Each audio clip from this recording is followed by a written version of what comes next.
InfoWars. Tomorrow's news today. Welcome, ladies and gentlemen, to the War Room. I'm your host, Harrison Smith, coming to you live this Friday afternoon, the 10th of October, 2025. We're at the InfoWars headquarters, of course, here in Austin, Texas, and we have a lot to cover today, a lot of stuff going on.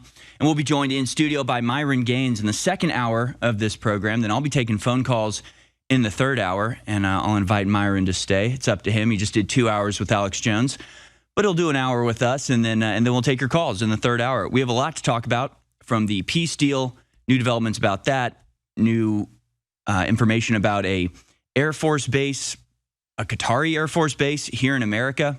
That's a little bit odd. It's a little bit strange. We'll get into that. And in case you were not believing me when I was saying that we really are in a turning point right now, things are not as they used to be. We're not in Kansas anymore. I got a couple of examples of that today, of just the type of thing you see and you go, I don't exactly understand why these people are saying these things, but something's happening. But something very strange is going on.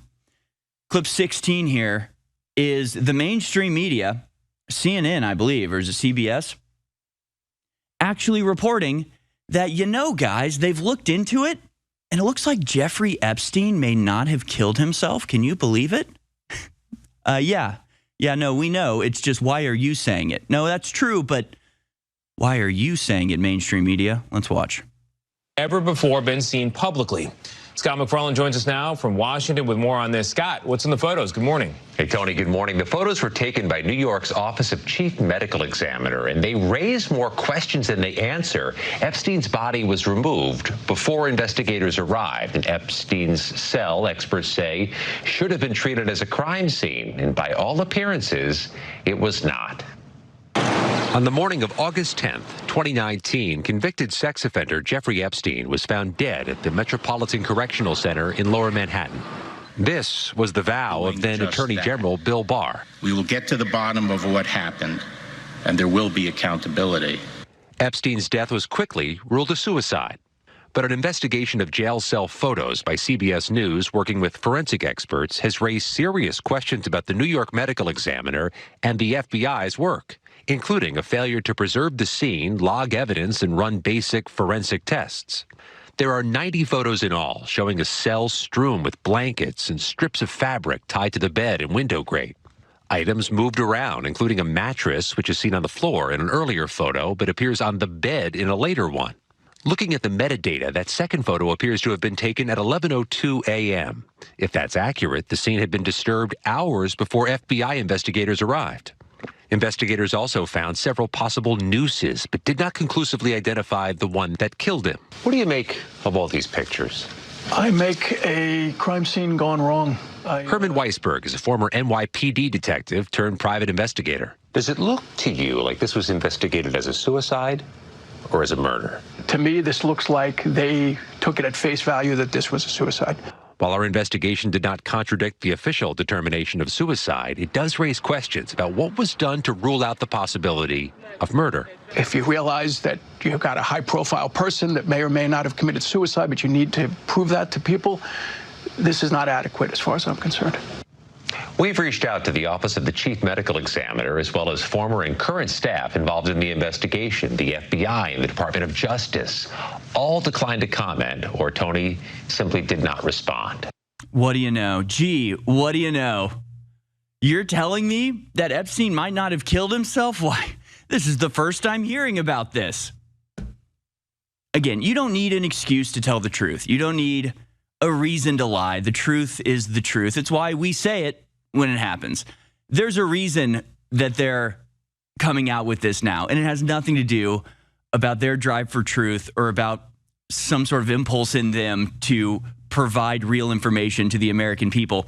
They think they can weaponize Epstein now. They think this is a, thorn in the side of Trump, so they're pretending to care about it for the first time ever. They've known this the entire time. They've covered it up the entire time, and that was CBS. But let's not forget, it was ABC that had the Epstein story years before it broke nationwide, except here on InfoWars, and they buried it. They contributed to this crisis. Welcome back, folks. This is The War Room. I'm your host, Harrison Smith. Myron Gaines will be joining me in the second hour. We'll be taking your calls in the third hour for this Friday broadcast. But we have a lot to talk about here, especially as the ceasefire in Gaza, between Gaza and Israel, comes to fruition, has now been invoked. People are moving back to their homes in northern Gaza, and the celebrations continue just about everywhere except for the Israeli government and the cabinet of Benjamin Netanyahu. They don't seem thrilled about this, which for people who love humanity is a good thing. That's actually a very good thing. I do have a few questions about it. You know, yesterday, a pure celebration, just excited that this, peace deal was happening, feeling the energy and the vibes from the streets of Gaza where they were chanting Trump's name in thanks for ending the nightmare they've been barely living through if they're lucky over the last little while, or the last 2 years to be exact. And I still think this deal, everything I'm seeing about it, is kind of the best possible outcome for the entire situation. But now I think it's time to look at sort of where we go from here, our relationship with Qatar. I'm seeing a lot of concerning information about that, including this Qatari air base in Idaho. But I don't think that's quite as nefarious as people are portraying it as, because Qatar is a very interesting and kind of strange phenomenon on the world stage. And we'll get into that in just a little bit. It's, suffice it to say, the entire population of Qataris, is like less than 400,000 people. So, this isn't like Iran. It's not like Iran with 90 million people. It's significantly less than 500,000 people in the entire world are Qatari.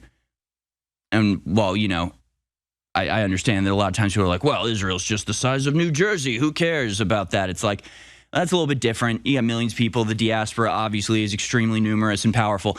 Qatar's not quite like that. So I think it's different. I think it's actually maybe the opposite of what people are thinking it is. I think Trump has locked in on Qatar as like a satellite of America. I think we're sort of colonizing Qatar. I think we see Qatar now almost as just an outpost of America in a lot of ways. I think we're getting a lot more from them than they're getting from us. But I'll explain all of that in just a little bit. But one of the other concerning things about the Israeli agreement is, of course, who was involved in brokering it. And that Jared Kushner apparently had an oversized role in this. And I, frankly, don't have a lot of trust for Jared Kushner for very good reason. And I'm not entirely confident of where his loyalty lies exactly. You might not know this, but like the Kushners and the Netanyahus are like family friends from way back. And, when Benjamin Netanyahu would go to New York City, they had like a bedroom for him in their house, I'm pretty sure. So, he and his family have known Benjamin Netanyahu for way longer than he's ever known the Trumps. I was watching him sitting next to Benjamin Netanyahu today and just thinking, all right, if it was a Sophie's Choice situation, if he had to choose between Netanyahu and Trump as to where his loyalty lies, do you think he would choose Trump? I mean, I know he's married to Trump's daughter, but I don't know if that's a sure thing. I'm not sure if that commitment and that loyalty overwhelms or trumps the family loyalty, the ethnic loyalty, the personal loyalty he holds for Netanyahu. So I'm suspicious of who is involved in this, but everything I'm seeing shows me that Netanyahu is not happy with this arrangement, is not a fan of the way things turned out, and for very good reason. He achieved nothing. He basically achieved none of his goals. Now, they say that they achieved all their goals. The only goal you could possibly say that they achieved would be getting the hostages back, but they could have done that on October 9th. On October 9th, Hamas offered to give all of the hostages back in exchange for the prisoners that were held by Israel, and they refused that. They've had multiple chances to get the hostages back since then. They've always chosen war. So that wasn't really even a goal in the first place. Like, most of the hostages who have been killed by Israeli airstrikes. Like, it's nothing. They have not gotten anything that they wanted whatsoever. And I feel like you can see it in his body language, you can hear it in his voice, and you can see it in the way that the Israeli media is covering this. And I think something else that is worth considering, because I see some people on the right that are very mad at this agreement. Again, I just genuinely don't understand that, because it seems like all the Gazans are extremely thrilled with what's going on. All of the Arab countries around the area are very happy about what's going on. Israel is the one place where you've got ministers saying they would vote against the ceasefire, and they're outraged by it. And so if you're anti-Israel, if you're oppose Israel in this matter, why would you not be in favor of this? The Israeli people, of course, are thrilled. They're getting their hostages back. They're getting their family back, and their nightmares coming to an end as well. So it's really just the Israeli leadership, as far as I can tell. But I do think it's a good point that, Candace Owens had a clip going viral from her show yesterday, and she was very sort of mad at the peace deal and was basically saying, this is our never again. You're not going to get away with this. We can't let them get away with this. And I think that's correct. I do think that's correct. It's a weird situation, because any other time that anything like this has ever happened in the world, you had a coalition of countries coming together to defeat the genocidal nation and then, just brutally oppress them from then on, right? Just install governments on top of them, puppet governments, and just, control their people and really severely punish the people that carried out the genocide, right? The Nuremberg trials. I do think it's a bit of a betrayal that there aren't any Nuremberg trials slated for the Netanyahu gang and what they've been up to. Obviously, the end of the war doesn't mean he's no longer convicted for war crimes. That still stands. And if he goes to European nations, they'll arrest him on orders of the ICC. So he's not getting away scot-free. But I do feel like we can't let them just get away with this. Like there does have to be some sort of recompense beyond just, okay, you guys have to stop now. Beyond just stopping the killing from continuing, like what about all of the people that have been killed? What about all of the innocents that have been murdered? This is not justice for them. The first step is just stop them from dying. So, okay, check mark on that. But the next step should be get justice for all the people that didn't make it out alive. And again, the Israeli newspapers, I think, recognize this dynamic appearing, where you've got this headline from Times of Israel: 2 years after October 7th, that's not the one. This one from JNS, Jewish News Syndicate, I think it is. Netanyahu is the post-October 7th war's victor, not its scapegoat. They're like, no, we won. No, we did really good. We definitely won. Don't call him a scapegoat. Don't blame this on him. Congratulate him for his victory. Well, it's not even a scapegoat. No, he's just the guilty party. It's like, no, a scapegoat is something that isn't guilty that you blame something on falsely. Yeah, that wouldn't be the case with Netanyahu. He is the one who did it. His party's the one who did it. This is not scapegoating. This is appropriately applying the guilt where it belongs. So let's be clear on that. But obviously, they really are worried about the framing of this discussion, where it's like everybody recognizes Israel lost this war. They lost the war. They didn't have as many people die, obviously. They didn't have their entire landscape just completely obliterated and turned into rubble, obviously. But they definitely didn't win. They definitely didn't get what they wanted. They definitely aren't coming out on top. And in fact, according to places, people like the new leader of Hezbollah, they say they're stronger than they were on October 7th. So, if you have to say this type of thing, you already lost the argument. If you're out there going, no, we won this war. He's not a scapegoat. He's a victor. It's like, okay. You keep telling yourself that. His critics are determined to cast the prime minister as the villain of the war, but only his steadfast focus on denying victory to Hamas forced it to surrender at Trump's demands. Okay, yeah, sure. Whatever you say, Jewish News Syndicate, I'm not buying it. Let's go to clip 4 here. This is Netanyahu announcing this victory. I mean, you tell me if this looks like a victorious person. You tell me if the underlying sentiment informing this press conference is a victory parade or a humiliation ritual. Let's watch. We're at a momentous development in the last 2 years. We fought during these 2 years to achieve our war aims. And the central one of these war aims is to return the hostages, all of the hostages, the living and the dead. And we're about to achieve that goal. We couldn't have achieved it without the extraordinary help of President Trump and his team, Steve Witkoff and Jared Kushner. They worked tirelessly with Ron and his team, our team. That and the courage of our soldiers who entered Gaza and the combined military and diplomatic pressure that isolated Hamas, I think, has brought us to this point. I want to personally thank both of you, Steve, Jared. It's been long hours.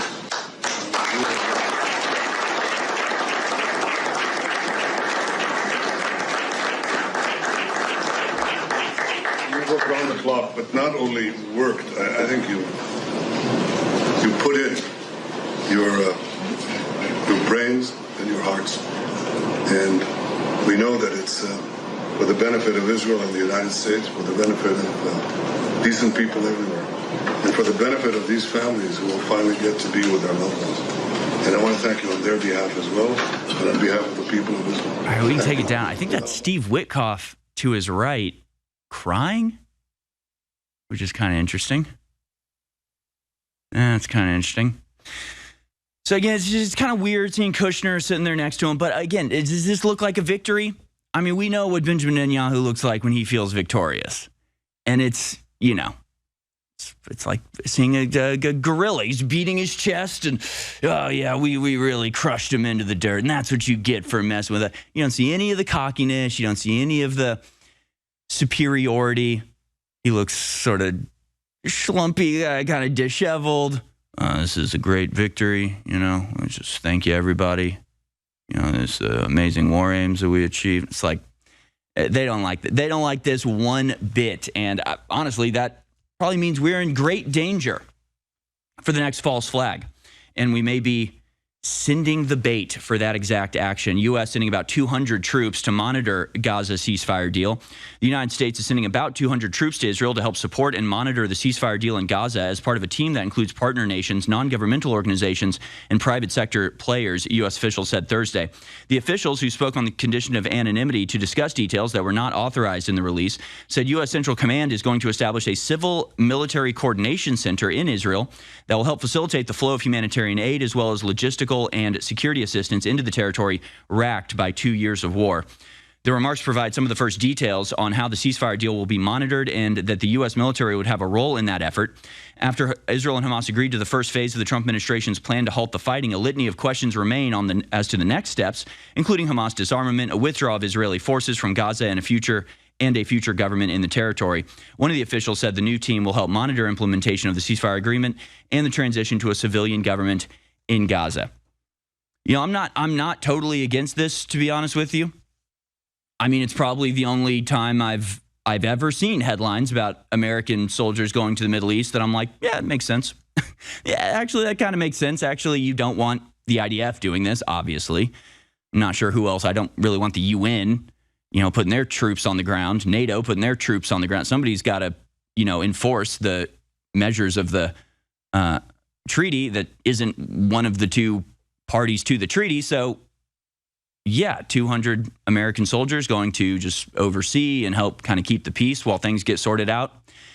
Of course, it is a potential target for disaster. Clearly, Israel or any other actor in the region, for that matter, now has a very juicy bullseye if they, you know, choose to strike. That would almost inevitably draw America in a very real way into the conflict. But it seems like everybody's kind of walking on eggshells around this whole thing. Again, the Israelis aren't happy with it, but are pretending it's a victory. The Middle East, you know, all the Middle East partners, I think, are putting a lot of stock into this peace agreement and are going to be making big investments on the basis of the peace agreement. So there's a lot of investment in general, political capital, monetary capital, going into this agreement that I don't think anybody really wants to mess up. It's tenuous, but it's positive. So we're shipping 200 troops, and as long as, you know, they don't get hit by some sort of false flag, I don't see how this is all that bad of a thing. And then you have this from Pete Hegseth. U.S. to host Qatari Air Force facility in Idaho. Defense Secretary Pete Hegseth said Friday that the U.S. will host a new Qatari Air Force facility in Idaho where pilots will train to fly F-15s. Hegseth said the Trump administration has signed the letter greenlighting the building of a Qatar Emiri Air Force contingent in the Mountain Home Air Force Base located in southwestern Idaho. Qatari Emiri Air Force Base is the air arm of Qatar's armed forces. So people are wondering about this and kind of confused about this. It's not the first time that we've done something like this, that America's done something like this, but it's not super regular that we do this. It does happen occasionally, usually, and actually it happened more in the past. Like for a while, America would host the Royal Air Force during World War II to help train their pilots, or we'll bring people over temporarily. This seems a little bit more than that, and clearly there is an increasing, you know, alliance between specifically the Trump administration and Qatar. Now, again, Qatar is a very interesting nation.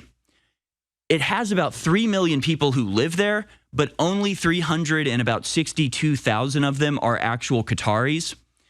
And we talked about this a while ago because it really should be a model for how Europe could be doing immigration, right? Because Qatar, only about, what would that be? 10% of their population is actual Qatari. So you would think this is a lost country, right? I mean, hell, look at Germany or UK. They're swamped with Muslims. That's still like 20% of the population or less, probably.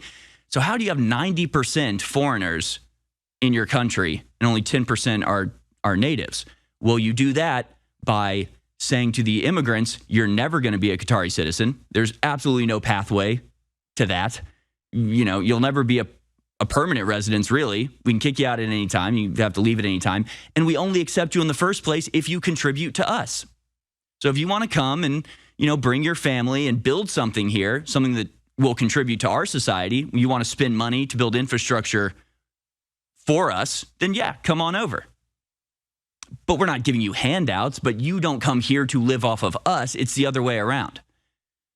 So actually, it's kind of an interesting case study in like, okay, migration isn't necessarily the worst thing in the world. It's the type of migration you have in Europe that destroys countries. You can actually have 90% foreigners in your country and still actually, instead of diminishing and destroying the native population, it uplifts and, you know, encourages the local population. Trump gave Qatar a security guarantee and isn't explaining why. Oh, does he need? I think I can. Hi, I think I can explain why. Because Israel bombed Qatar and killed the Hamas negotiators, betraying Trump and causing friction with our ally. So that was a sign to Israel, don't do that again. Is that complicated? It's like the shop owner who was shot in a robbery put bulletproof glass up for some reason. We don't know why. You don't know why? Okay. We have a video of this, actually. Pete Hegseth and a Qatari diplomat announcing this and explaining what it's going to be, this Air Force training facility. But the other reason that I think the Qatari population is actually important here, again, you know, when people talk about Israel and they go, "Well, it's a tiny little country the size of New Jersey. Who cares? How can a small country control a big country? That's impossible." Like, that's obviously a ridiculous claim, but it's especially ridiculous when you think about the Jewish diaspora and the people, you know, the millions of people around the world that are loyal to Israel while not living there exactly. Like, it's a completely different situation, obviously. But it matters because I feel like a lot of people are going, oh my God, Qatar is making an Air Force base in America. They're invading us, like as if this is sort of a part of the other stuff that we see where you do have mass migration of Muslims to places like Texas where they're building, you know, Islamic communities. Yeah, that's outrageous. But this is something entirely different. And the numbers matter here. Because if you took everybody from Qatar, if you took every single Qatari person in the world and shipped them all to America, it would still be like lower than the number of Somalis that we already have here in America. It would be 300,000, you know, people, which is a lot. If you're talking about dumping 300,000 Somalis in Minnesota, okay, that's going to be overwhelming. But it's like, I don't think this is part of this mass a movement of Muslims by the millions taking places over. This seems to me like you have in Qatar almost this, when you say Qataris, what you're talking about is not even an ethnicity. It's a class. It's a caste. It's the ruling people of Qatar that have done a very good job, by the way, of diversifying their portfolio. Basically, they get a ton of money from oil, but then they put that money into education programs. And this is all being dishonestly presented by pro-Israel people, by the Israeli media, where they want to convince you that Qatar is actually the most influential country in America, not Israel. And it's like, for one thing, who even knows what the Qatar flag looks like? Who in America, do you think if you went on the street and asked Americans what does the flag of Qatar look like, anybody would know? I bet 98% of people would have no idea what it looks like. I only know what it looks like because every time I type Qatar, the little Qatar flag shows up as a suggested emoji on my phone. It's the only reason I know what the flag looks like. The point of that is because there aren't congressmen hanging the Qatari flag in their office. There aren't congressmen and senators wearing Qatari pins on their lapels. It's a ridiculous claim to make that somehow Qatar has this outsized influence in our country. But there is obviously a growing alliance with them that, for the most part, I think benefits us. We have our biggest, base there. It's sort of central to the whole Middle East operation. Now, the reason why this is not necessarily positive for America is because there's a lot of discussion going around, a lot of chatter flying about, saying that the whole reason that we're really doubling down and reinforcing our friendship with Qatar is because that's going to be the launch point for when we eventually go to war with Iran. And if that's the case, that's obviously not good. So a lot of moving parts here, a lot of different factions involved. I don't think this Qatari airbase is something that is like a betrayal of Trump. I think it actually has more to do with creating another outlet in the Middle East that we can rely on more than Israel, if you want to know the truth. The truth about it, really, I think, is that the Trump administration is sick of trying to deal with Israel and sick of having Israel be more or less the only really reliable ally in that area. And to even call him a reliable ally, I get it. That's not even the case. But the point is, I think they want a force to counter Israel. I think they want to go, well, Qatar can provide us with most of what we would be relying on you for, so maybe they're being edged out by Qatar, which is why I think they've been so hyper-fixated and hyperventilating about Qatar for the last year or so. More on the other side. We'll get into exactly what this airbase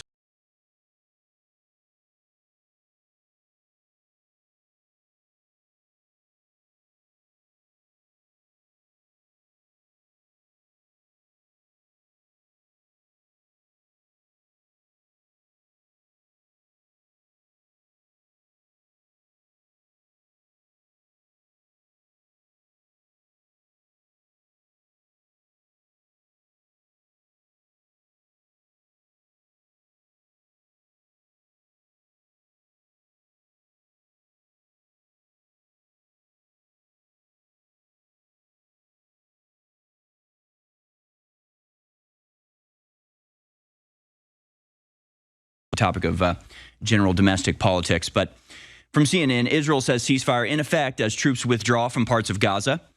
Doctors Without Borders emergency coordinator based in central Gaza told CNN that the psychological consequences facing the population, particularly the children, is as consequential and worthy of humanitarian attention as the physical destruction in the enclave. And I believe that. But people are moving back in. It's just what they're moving back to is, well, we can go to clip 31 here and see exactly what Gaza looks like after the bombardments by Israel for 2 years straight. Let's watch. Yeah. Welcome home, Gazans. Good luck. Have you ever seen anything like this? The scale of destruction. I'm still amazed and shocked by it, despite seeing these types of images for the last year and a half, at least. Yeah, they don't have much to go back to, which is why it's a good thing that Trump is getting all of these other wealthy nations to contribute to the rebuilding. Otherwise, the only other outcome would be, okay, go back home, Gaza, and good luck with all that. You're on your own. Which, again, is why I think this agreement from Trump really has the potential to change the entire dynamic in the Middle East, which, you would think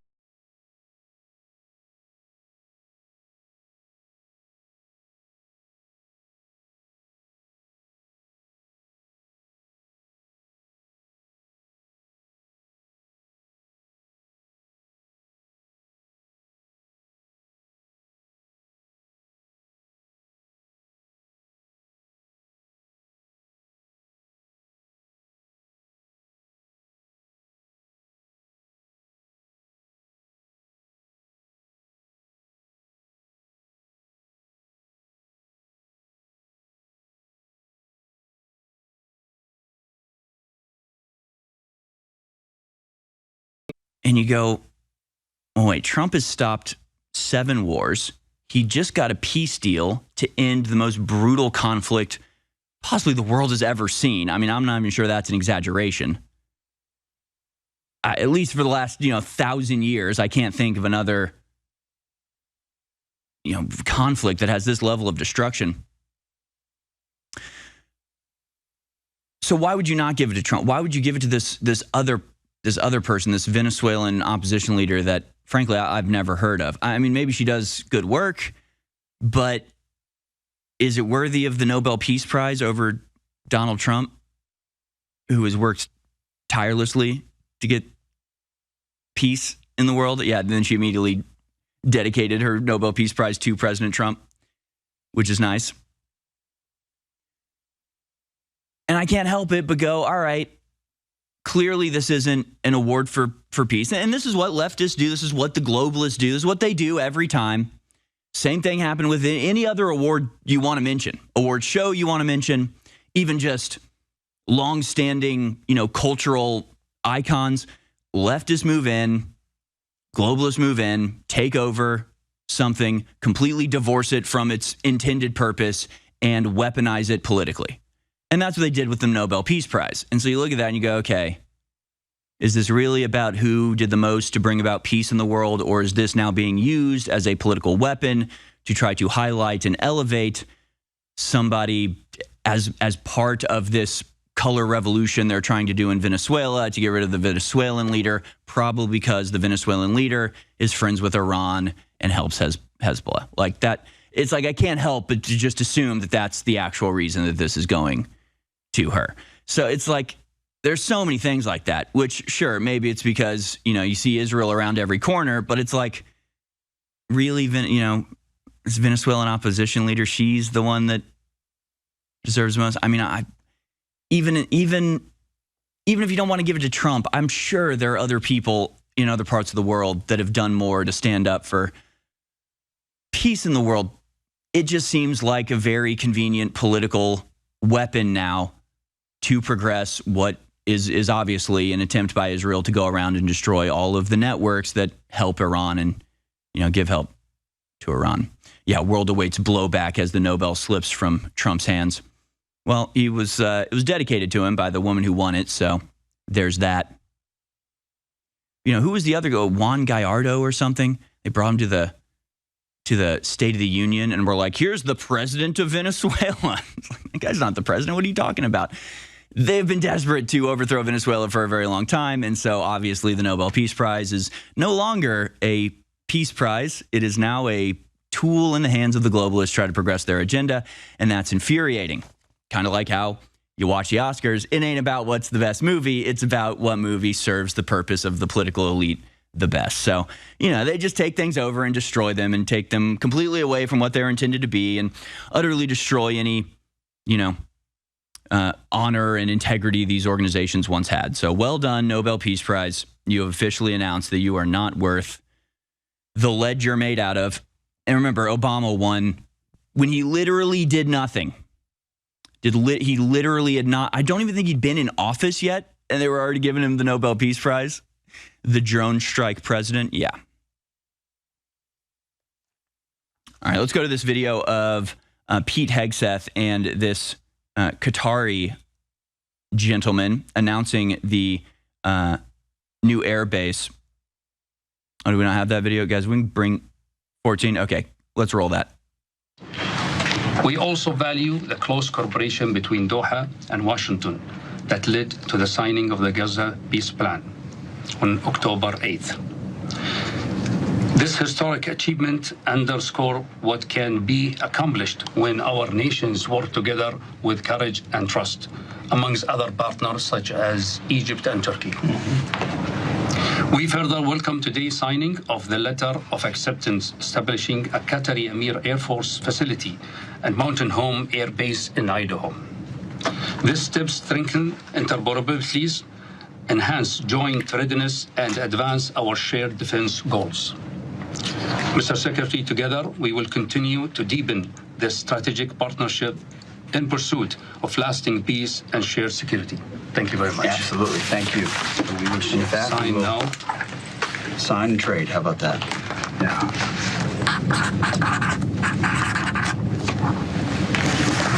All right, so they're signing the agreement there. And like I said, I was looking into this and sort of just using AI and going, is this normal? Is this something that we normally do? And it kind of is. It kind of isn't. The fact that they're calling it a Qatari air base in Idaho is kind of unique. Usually it'll just be, well, it's a training, it's a training agreement where people will come over and stay in our bases for a little while so they can be trained on American weapons or whatever it is. This does seem a little bit different. But again, I think in this case, it really is a matter of America is using Qatar, not Qatar using America. And if you want to know more about this, you should watch. There's a YouTuber called Leather Apron Club, Qatari Air Force facility to be built at USAF Air Base in Idaho, Defense Secretary Hegseth says. So, yeah, I mean, we're sort of annexing Gaza is how it feels to me. It feels to me like we're kind of annexing Gaza. Like we're kind of going, yeah, you guys, you'll have an Air Force. You can buy our designs, buy our weapons, train in our facilities, and then do our bidding. Won't that be nice for you? Almost like a satrapy. That's sort of how I feel like Qatar is being wielded now by the Trump administration, almost as a satrapy in the old Assyrian mode, if you're a fan of history. Right, the Assyrians or the Persians never had a navy. They would just go to Lebanon, take over the Phoenicians, and go, that's our navy now. You work for us now. You're going to be our navy from now on. And we're going to treat you well, and, we'll be partners in this, but when we need a navy, it's your navy we'll be using. I feel like that's kind of how it's going with Qatar. But I don't know. We'll see. I'm just personally not super threatened by Qatar having military people here. I don't think Trump would do something that was ill-advised in that regard. Pentagon to host Qatari F-15 jets and pilots at Idaho Air Base is the headline from disclose.tv. Now, I want to go to some other videos because I know once Myron gets in here, we're just going to start talking and probably not have time for some of these videos. So I want to get to these while we can. I do want to remind you to go to thealexjonesstore.com to take advantage of the 1997 InfoWars mega sale. Shirts, every shirt in the store is now $19.97 in honor of InfoWars' birth year. Plus, you're getting 50% off CMOS gummies. We have a lot of new designs that everybody likes. I'm seeing like everybody at the office is wearing one of these veterans of the InfoWars shirt. Rob Du was wearing the hat earlier. Looks very cool with that sort of VFW style on it. Get yours today at $19.97 special mega sale price, thealexjonesstore.com. Make sure to go there today to keep us on the air in the fight and continuing to really dominate and really find ourselves in a strange position where there almost isn't a substantial left to even fight against. And the left that does exist is so insane, I'm not even sure they're worth talking to. The Virginia Attorney General race has been a, focus of a lot of people because it's showing some very disturbing trends in our political sphere. You've got text messages released that show the candidate for Attorney General basically saying, I wish I could kill my opponent. I wish his children were dead. Just all these horrible things that are just obviously incredibly objectionable, even in a personal conversation. Like people are like, well, this was a text message from years ago. It's like, okay, you think you'd ever find a message like that from me? Ever? Doesn't matter how far you go back. Who says stuff like this? It's very disturbing. It's disturbing enough that they would release it. Then even more disturbing is the entire Democrat establishment shrugs and says that's fine and doesn't condemn him. And then actually 12% of responders to polls say it made them like him more. It's like, okay, I don't even know what we do at this point when people actually want politicians to be like threatening death to their opponents. This is an issue. This is an issue with our democratic republic. We can't go on like this. Again, I don't know what exactly we do here because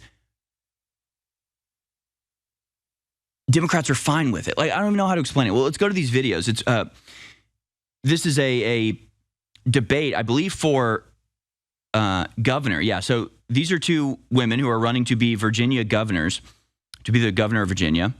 Abigail Spanberger and Winsome Earl Sears. Winsome Earl Sears is the Republican, and she asks this Abigail Spanberger character about endorsing Jay Jones, and she refuses to condemn what he said. I mean, just watch and understand, like, the Democrats right now are looking around and going, I'm not going to gain anything by condemning this, so I better just double down on it. I better just, signal to my followers that, no, I agree. The right wing deserves death. And, again, in any other situation in American history, the American people would be outraged by this. The American people wouldn't stand for this. But the American people are the ones driving this to a large degree now. I don't know what to do about that. Let's go to clip number 2 here. Thank you, Ms. Spanberger. I didn't hear an answer there on the endorsement issue, so I want to just make sure. Will you continue to endorse Jay Jones to be the next Attorney General of Virginia? And were you aware of these text messages before they released? You have 30 seconds. In fact, it appears that it was those who released the text messages and held them for years. So the public was unaware who had knowledge of these text messages for many years. What did you do about it? I learned of these text messages the day that they came out, and I denounced them as soon as I learned of them. She denounces murder. And importantly, at this point, as we move forward, the voters now have this information that was withheld for them. You're running to presumably for political reasons. But the voters now have the information, and it is up to voters to make an individual choice based on this information. Ms. Spanberger, I understand what you're saying about the voters, but for you yourself, do you still continue to endorse Jay Jones? 15 seconds, yes or no? We are all running our individual races. I believe my opponent has said that about her lieutenant governor nominee. Ms. Earl Sears. And it's up to every person to make their own decision. I am running my race to serve Virginia, and that is what I intend to do. Thank you, Ms. Spanberger. We just want to clarify, what you're saying is that as of now, you still endorse Jay Jones as Attorney General. I'm saying as of now, it's up to every voter to make their own individual decision. I am running for governor. I am accountable for the words that I say, for the acts that I take, for the policies that I have put out.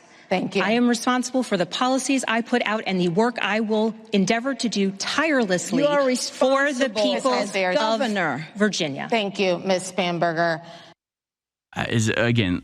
This is legitimately insane. Her response, it just genuinely doesn't make any sense. And I wish people could see through this. I mean, what does these being withheld have anything to do with anything? Right? I mean, it's like, okay, the text messages were released. They're not saying they're fake. They weren't saying they were fabricated. They're not saying, well, these they were released by somebody who's our enemy and we aren't confirmed. No, they're like, yeah, those are real. Yeah, they happened. But like they happened a while ago. So that's the real scandal. So the real thing is that these were withheld for a while. It's like, what? It doesn't make any sense. What are you talking about? You imagine this as like a murder trial. They're like, yes, he confessed to the murder, but they withheld that recording for a year. It's like, so what? What are you talking about? He confessed to a murder. That's the thing that we're concerned about here. And her response is very telling. I guess that's up to the voters and what they want to choose. So what she's saying is it's perfectly valid if, as a voter, you approve of and want to choose the person who wishes death upon the children of their enemies.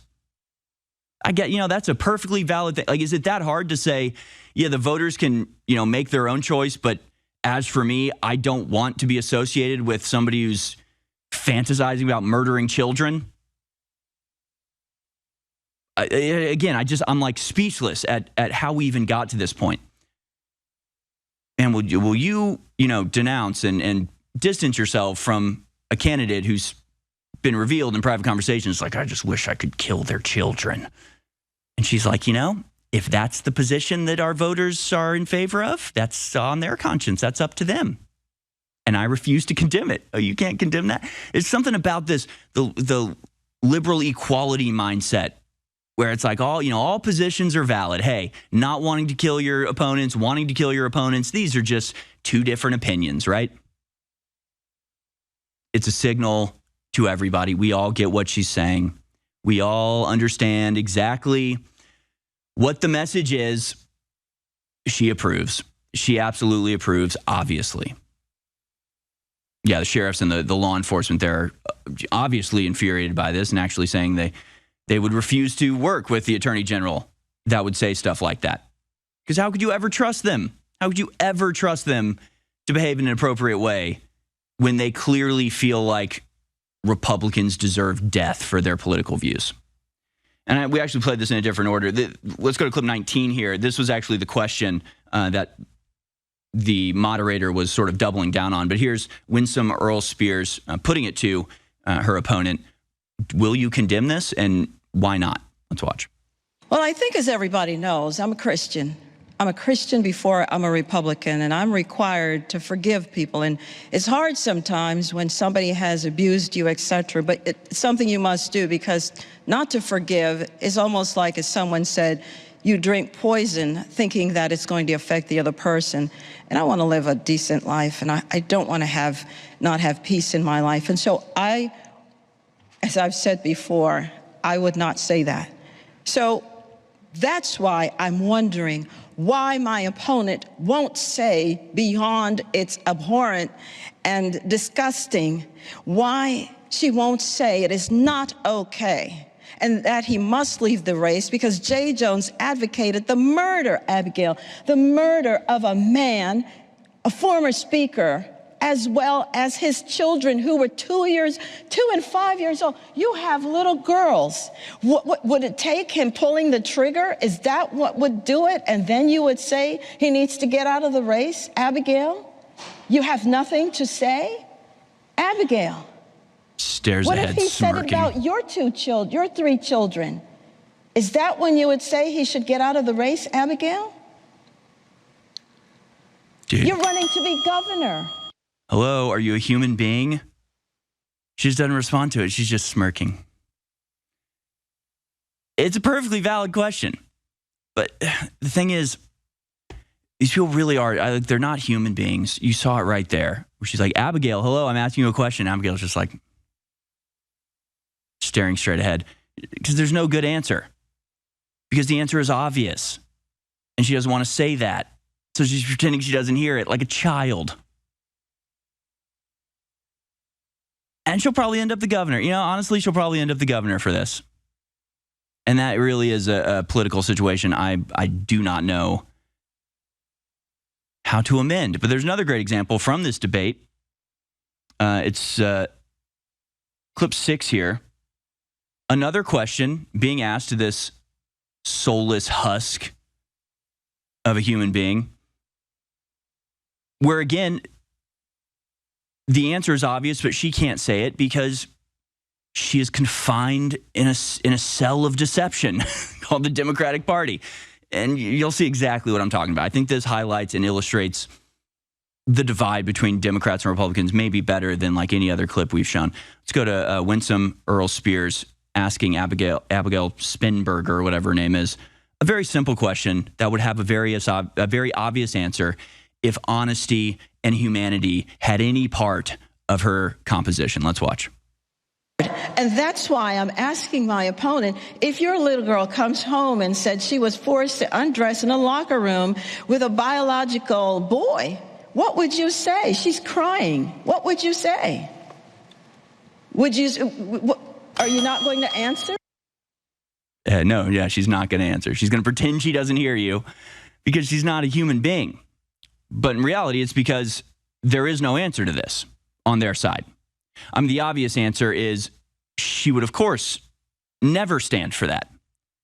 But she can't say that because saying that is to say, I don't want trans men in the bathroom. And that is, of course, a red line that she can't cross for her psychopathic, brainwashed Democratic constituents. She can't come out against men being in women's locker rooms. So the answer in reality, her position should be to say, I'd be fine with that. But she can't say that either Was she going to sit up at a debate stage for the gubernatorial race and say, actually, I'd be fine if an adult man wanted to get naked with my young daughter? But that's her position. So it's like, and it's not like this is a trick question. This is literally just like asking about your stance, asking about your policy, a policy that, by the way, dominates the political conversation. For some godforsaken reason, transgenderism has become this major political topic today, and they don't have a consistent stance. They really don't even have a stance. There's only two options. Either you're okay with grown men getting naked with your 5-year-old daughter, or you hate trans people. So which is it, lady? She can't answer. It's not a trick question. It's literally the impossible nature of their core ideology. It is without logic. It's without reason. It's without the ability to even justify it. Do you want men in the shower with your daughter or not? If the answer is no, then okay, you're on our side. No trans men in women's bathrooms.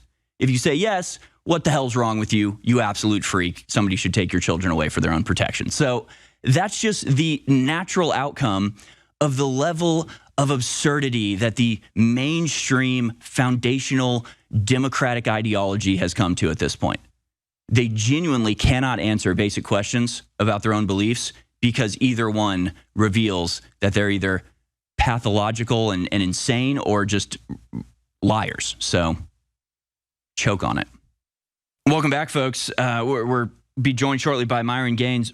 You know, I don't envy the Democrats right now. They really, I don't even know what to make of them at this point. It's like their policies are so utterly asinine and inconsistent, they cannot answer a simple question about them almost ever.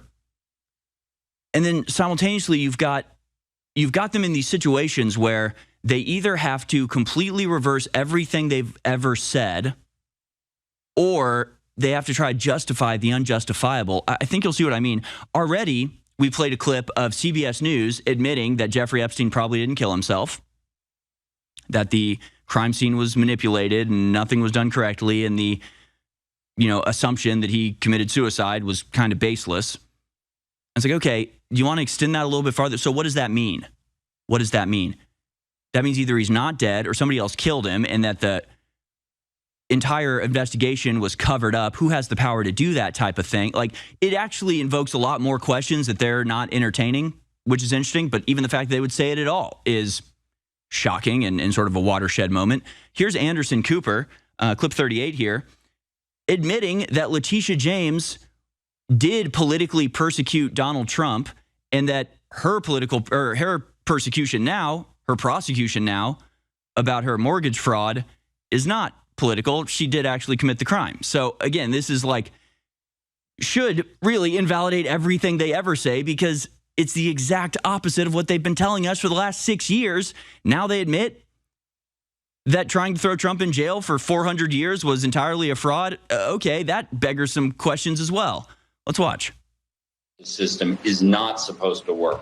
Jeff, I mean, according to PolitiFact, the day after she was elected in 2018, Letitia James was asked by a community activist if she was going to sue President Trump, and she replied, quote, "Oh, we're going to definitely sue him. We're going to be a real pain in the ass. He's going to know my name personally." I mean, that's not a great look for somebody who has just been elected or just been campaigning, who hasn't even looked, I guess, deeply at any evidence. Well, we live in a system where attorneys general and district attorneys in the United States, unlike almost any other country, are elected officials, are politicians. So they run for office making political statements. That's how our system works. It's not pretty.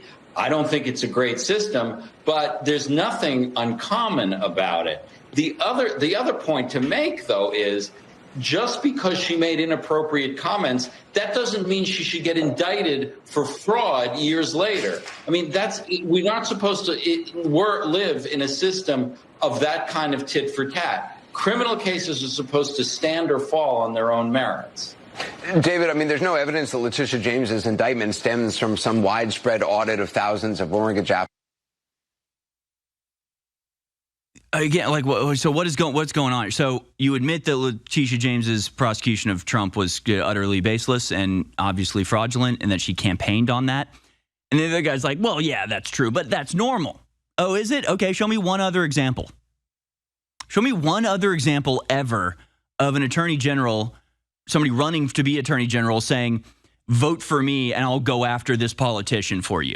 Because that's what Letitia James says. Even the quote that Anderson Cooper provided, while, very telling and very shocking that he would present that information, the things she actually said were even worse. She said, if you vote for me, I'll go into the office, I'll sue Donald Trump, and then I'll go home.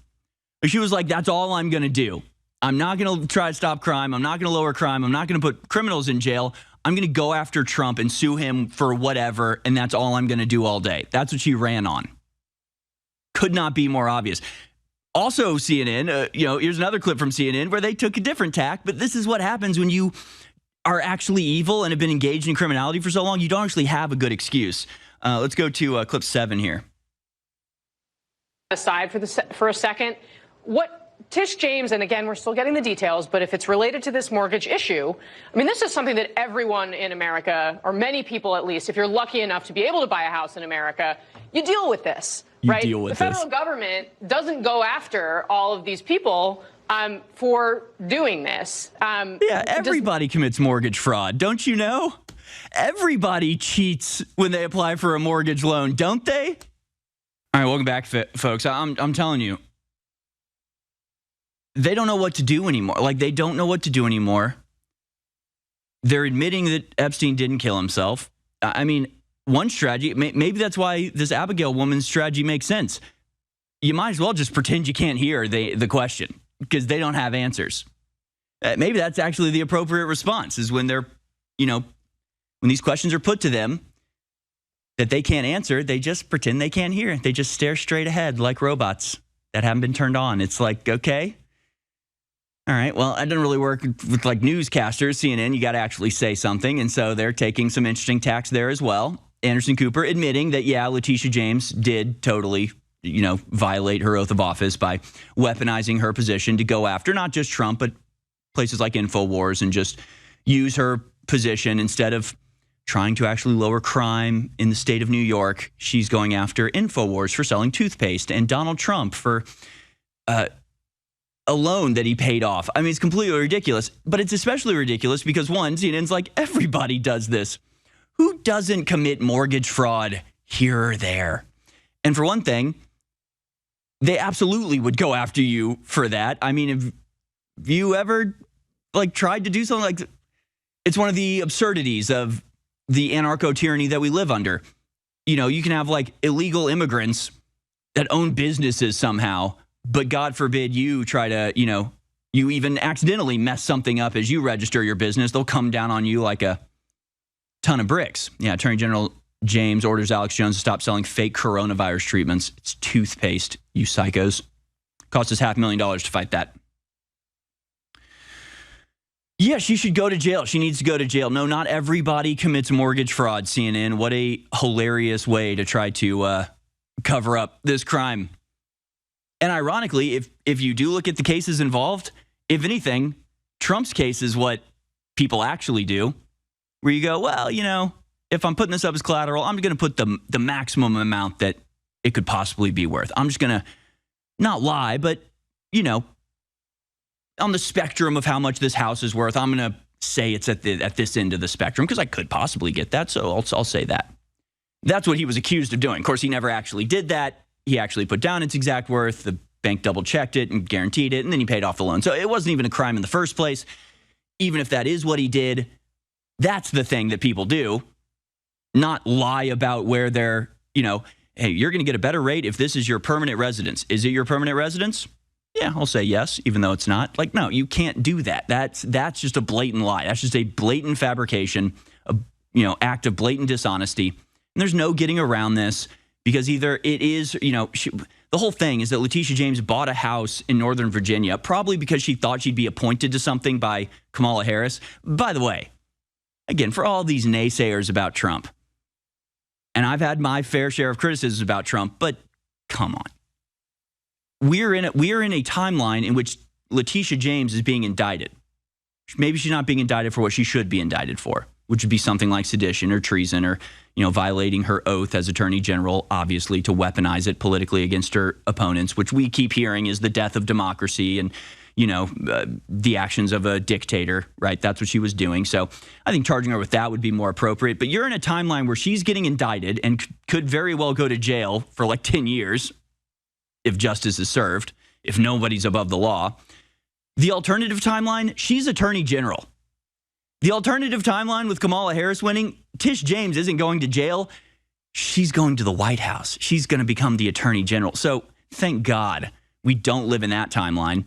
But she probably was expecting to be appointed to something by Kamala Harris. So she buys a house in Northern Virginia, says, yes, this is going to be my permanent residence. This is my permanent residence, which conflicts with requirements to be Attorney General in New York, which say your permanent residence has to be in New York for you to serve as Attorney General of New York.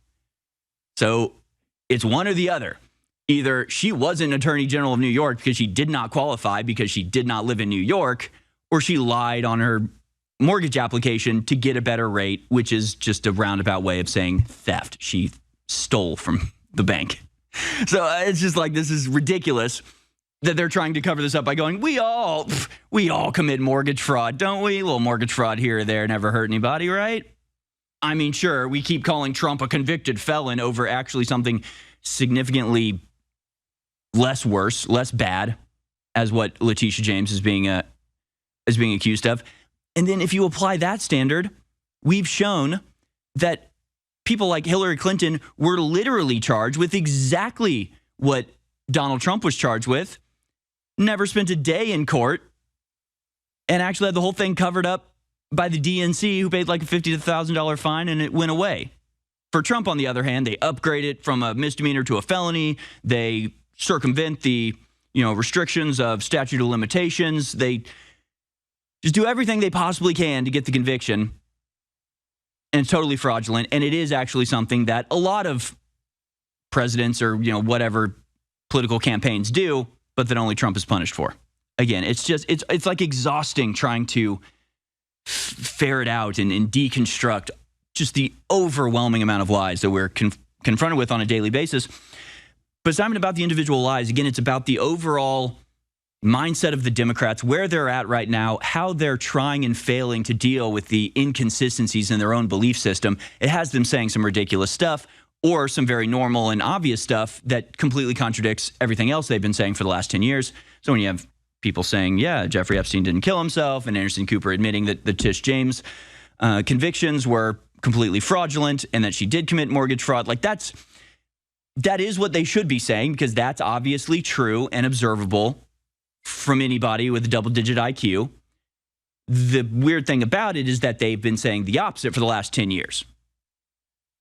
So do we want to confront that or just pretend that last decade of dishonesty didn't happen? I guess we're going with that. But boy, are they getting more stupid. Let's go to clip number 3 here. This is MSNBC's Chris Hayes, I guess just trying to come up with a reason to call RFK Jr. bad. Like, I'm telling you, the depths of desperation that the Democratic Party is reaching at this point is truly something to behold. Let's go to Chris Hayes here, MSNBC's Chris Hayes, condemning RFK Jr. for, caring about health. Let's watch. Let's go to clip 3, guys. I always thought that the autism vaccine story was about vaccines, insofar as this was a reason vaccines were bad. But one of the things that's been very strange to me about watching the development of the perversion of the public health system under RFK is the obsession with autism. So it's like it's on both ends, and that autism is this like creeping specter that's, this society is awash in it, and when RFK talks about it, he talks about these kids are never going to have a life, they're never going to go to a baseball game, and just in these really like profoundly kind of derogatory ways that I have to say, with a lot of people who have various autism diagnoses that are close to me in my life, many of these people don't react great to the rhetoric that is emanated from the White House. But it has become this strange kind of obsession and this kind of cultural touchstone. Strange obsession with autism. I mean, again, what is there even to say about that? It's just like they're at this point, they got pregnant women chugging Tylenol to prove Trump wrong. And according to, a couple stories, some of the women actually killing themselves or losing their babies because of that. But hey, I guess it's worth it. And now they're like condemning people caring about autism, as if caring about a disease and wanting to eliminate a disease, a malfunction, a disorder, means that you hate the people with the disorder. Just apply this to literally any other illness, sickness, disorder, condition. It makes no damn sense. If I say I want to eliminate cancer, does that mean I hate cancer patients? Chris Hayes, are you insane? Are you an idiot? If you want to cure an affliction, it's because you love the people with the affliction and you want to help them. I'm telling you, folks, I don't know what's happening with the left right now. All yesterday, we showed all these videos of either people like Hassan Piker or whoever else. They are panicking. They have no idea what they even believe. They can't actually express their positions out loud, or else everybody will see how absurd they sound. They're celebrating autism and trying to downplay Letitia James being a criminal by suggesting that everybody commits fraud. What's the big deal? It's like, what are you people even saying at this point? What is even happening? I really, now that the more we think about it, Abigail Spanberger, she's got the right idea. Just pretend to be robots, left. Just stop talking, stare straight ahead, smirk like you know something that you don't, and just shut up, because you're only digging the hole deeper for yourselves. Every time you try to talk, it either reveals that you've been liars this entire time and have finally decided to tell the truth for some reason, or it just shows the desperation and the lengths to which you'll go to try to undercut obviously good things. Crazy, really. Just, we need to do something about these. We need to do something about these people, okay? I don't know what it is exactly, but they can't just be allowed to be walking around, free like this. They'll hurt themselves. We're going to talk a lot about Antifa with Myron. Myron's getting back to the studio. No, long story, but he'll be here soon. He's probably going to stay with us till the end of the show. So we'll have plenty of time with Myron Gaines as soon as he gets back to the studio. But let's go to clip number 10 here. This is a video put out by the White House, I believe, about Antifa. Do I have the right one here? That, again, it's wonderful to see this. It's fantastic to see this. It's so long overdue. I'll show you Jimmy Kimmel on the other side, but it's just to the point where, even trying to argue this with people, gaslighting has never been this blatant or extreme. I'm being blinded by the gaslight here. But this is Pam Bondi and a few others after the White House roundtable about Antifa, talking about the threat that this network of communist agitators poses to the American people. Let's watch. Antifa beats journalists. Antifa attacks our police stations. They attack our courthouses. They dox our law enforcement officers. No more. They are a terrorist group, and we are coming after them. We are here at the White House today to unmask Antifa, to follow the money all the way to the top. If you want to get to the bottom of who is fomenting this chaos and violence in our country, you must follow the money. I was a mainstream reporter in Seattle for 10 years before I quit mainstream media, in part due to its refusal to acknowledge the dangers of Antifa and radical left-wing violence. Part of the problem that we have is that a lot of people refuse to believe that Antifa is real, is just a made-up thing, but I have seen them. They are real, they are dangerous, and they are violent. They are an organized, systemic, international criminal enterprise. And what the FBI is going to do is trace the money, follow the funds, and find every single person that was involved in funding the riots and the violent acts of criminality that they are perpetrating on our street. I've watched Antifa brutally beat, harass, and threaten Americans in the street, but all of that ends with the Trump administration. I was brutally attacked and almost killed by Antifa in the streets of Seattle. All of my colleagues have been attacked. I can't think of a single one who hasn't. Violence against journalists and police officers in our streets can't stand. Just days ago, I was in the Portland jailhouse, and now I'm in the White House. This administration is built different, and Antifa's days are numbered. And I want to thank President Donald Trump for designating Antifa a terrorist organization, and I'm looking forward to the FBI and the DOJ hunting down these people like the terrorists that they are. All I gotta say, it's a bad day to be Antifa. And Antifa's days of using violence and intimidation against their political opposition are over. And I've continued to report on them over the years, despite the threats of violence and actual violence that's happened, because I owe a thank you to this country, the United States, for settling my parents who were victims of communism in Vietnam. 1 month ago, Charlie Kirk was murdered by a violent leftist. We all saw it, and we all saw thousands of leftists celebrate it. Antifa symbols were found on the bullet casings of the gun used to shoot and kill my friend. We won't take it anymore. President Trump is not going to stand for it. And I'm so grateful that we have a leader in the White House that understands how we need to fight these sophisticated networks and how we need to take these terrorists out. I've been attacked by Antifa, doxxed by Antifa, harassed by Antifa, but we're not standing down. We're now coming for you. You know, really brilliant. White House puts that out. Make no mistake, Antifa is a radical terrorist organization that explicitly calls for the overthrow of the U.S. government, law enforcement authorities, and the rule of law at large. Under the Trump administration, Antifa's days are over. You know, it's great to see. Antifa's obviously taking this seriously. The leaders of Antifa have all fled for Europe at this point, but they're finding that a little bit difficult because now that they're deemed terrorists, they're not being allowed into certain countries. Mark Bray, the author of the Antifa handbook, got stopped at an airport in Spain and wasn't allowed any further. So good. These people, I mean, it's too much. It is too much for too long. It's time to wrap it up. Benny Johnson was there in D.C.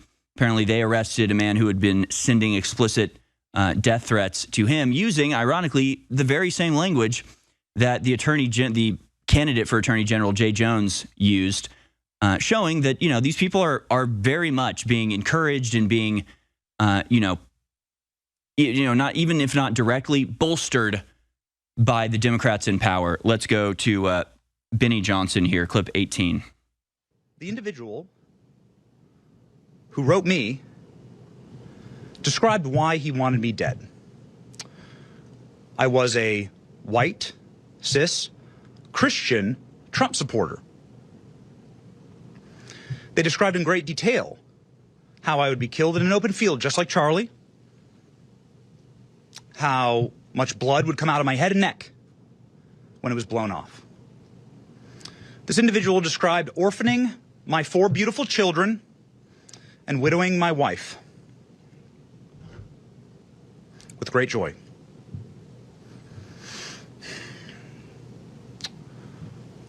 You might want to say another left-wing radical, another extremist. And to that, I would like to direct your attention to the state of Virginia, where Democrats have nominated and are about to vote for the chief law enforcement officer in that state, a man who has done the exact same thing, an individual who's calling for the assassination by bullets of Republicans that he disagrees with, the killing of their children, the slaughtering of, as he says, little fascists. Are my 4 innocent, beautiful children little fascists? Violence has been mainstreamed by the Democrat Party. It is not extremist, it is mainstream. And we need a moment of reckoning here. This has to stop. This cycle must end. Is any Democrat courageous enough to disavow violence? So that's Benny Johnson. An individual has been arrested for threatening to kill my wife, my 4 children, and me. He sent a letter to my home saying he hated our views and wanted us dead. He's being charged federally and faces prison time, which is good. And we do need to make a big deal out of this to let people know, like, you're not going to get away with this. You are going to get busted by the police. And again, that's what we need. We need the police to act on this. We need the police to protect us, not because we actually need them, not because we are incapable of protecting ourselves, not because Antifa is this overwhelming force that the American people, are powerless against. I mean, come on. But it's like we don't want it to go there. We don't want to have to send the good old boys to round up Antifa. Do it with the lawful authorities. Throw them in jail. Make an example of them. They're breaking the law. They're attacking us. They're threatening us. Do something about this so we don't have to. And it really is as simple as that. We have more here. Let's go to clip. We have to go to that on the other side because I've got, Glenn Beck actually did a great job of showing all of the various funding mechanisms supporting Antifa through various NGOs that are, of course, funded by our tax dollars. Because at the end of the day, whether it's Black Lives Matter or Antifa or the Open Societies and any of these organizations tearing America apart from the inside, we're paying for our own destruction. They're using our tax dollars, siphoning them away to fund their destructive and subversive activities. It's outrageous, but it goes on pretty much unabated. But if you listen to Jimmy Kimmel, Antifa doesn't exist. Let's go to clip 17 here. This, again, just goes in line with everything we've been talking about, the absolute madness of the left, where, again, I grew up saying truth is treason in the empire of lies. I don't think I understood that. I don't think I really understood the level of lying that we could reach. And it's finally becoming apparent just how unbelievably dishonest a huge number of people will be in pursuit of their own destructive deconstructionist goals. Here's Jimmy Kimmel just lying blatantly to his audience in a way that is really kind of shocking. Let's watch. You understand, there's no Antifa. This is an entirely imaginary organization. There is not an Antifa. This is no different than if they announced they rounded up a dozen Decepticons. We've captured the Chupacabra, everyone. And then it was Trump's turn to ratchet up the rhetoric with fiery images conjured from no one has any idea where. No one has any idea. Couldn't possibly be Portland, where Antifa has laid siege to a federal building for over 100 days at this point. Couldn't possibly be from the 400 riots that have occurred in the last 10 years with Antifa represented, wearing a uniform, waving the flags with their logo on it, but they don't exist. But they don't exist. I'm telling you, folks, first of all, Jimmy Kimmel stole my joke, because that was always my position, because, and again, I don't have the words to illustrate this. Like, if you don't understand this, I don't know if I can express it to you in a way to really get it through to you. Jimmy Kimmel just said, in no uncertain words, Antifa does not exist. They don't exist. Meanwhile, he'll be the first to tell you white supremacy is an existential crisis in this country. That violent white supremacy is the #1 threat. After all, the president said it, didn't they? Didn't Joe Biden come out with that announcement? Yeah, look, these people don't exist. That sign doesn't exist. Those air horns don't exist. All these people, they don't exist. That flag doesn't exist. None of this exists, folks. They don't exist in France. They don't exist in Germany. They don't exist in the UK. They don't exist, folks. Look at all of this crazy footage that must have come from AI or something, because Antifa doesn't exist, folks. No, these are just your, friendly neighborhood lads out for a stroll that Trump wants to demonize for some reason. Can you believe it? I mean, do you believe it? Do you believe what Jimmy Kimmel's telling you? Well, he tells you that white supremacy is the #1 threat, which actually genuinely doesn't exist. Which is more like Bigfoot? White supremacy in America in 2025, or Antifa, the people who are, putting people in the hospital to this day?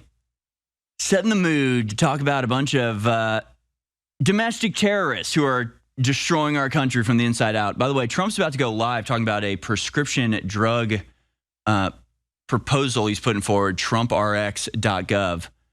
So we'll go to that whenever he's live. I did not know this was happening today. I'm not sure if this was announced too far in the future, but we'll go to that whenever Trump starts talking. But I want to go now to this video by Glenn Beck where he breaks down just a few of the funding mechanisms that Antifa enjoys, courtesy of U.S. taxpayers. Here's Glenn Beck breaking down how our government funds its own destruction. Let's watch. And then you have this, funding sources. Now, this is interesting. Again, who do you write your check to? This is split between nonprofits and foundations, also crowdfunding sources. Now, I already mentioned the Tides Foundation, one of the darkest of the dark left-wing radical money funnels on the planet. You know, who knows all the trails that lead back to Tides? But just for starters, let's look at these.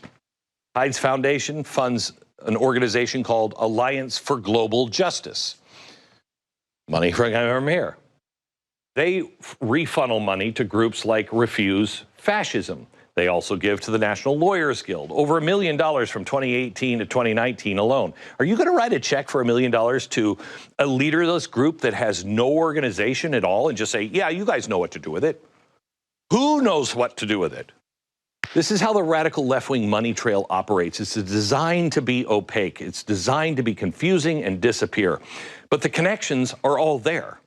So why haven't we done anything about it up until now? Okay, up next, who else but George Soros' Spooky Dudes Open Society Foundation. They also fund the Alliance for Global Justice. They also are with the Antifa support groups. The charitable funding sources are legion for just that one. Then you have Fidelity Investments. Where do you have your money invested? Fidelity Investments Charitable Gift Fund. They donate to the National Lawyers Guild. Also, Schwab Charitable Fund. Boy, if I had my money in Schwab, or Fidelity, I don't know if I would have it. They're giving to the people who are supporting these people. I mean, I could go on, and we haven't even gotten to the crowdfunding platforms. You have Act Blue and Patreon. You have Fundraiser, the Action Network. Then you have book sales. Book sales? Oh yeah, book sales like the college professor that produced the Antifa handbook. Look, I'm not accusing anyone here. I'm just saying this is pretty much off the top of my head. I'm just showing the connections that have a very strong odor attached to them. And I've followed these people long enough to know this is the way it works.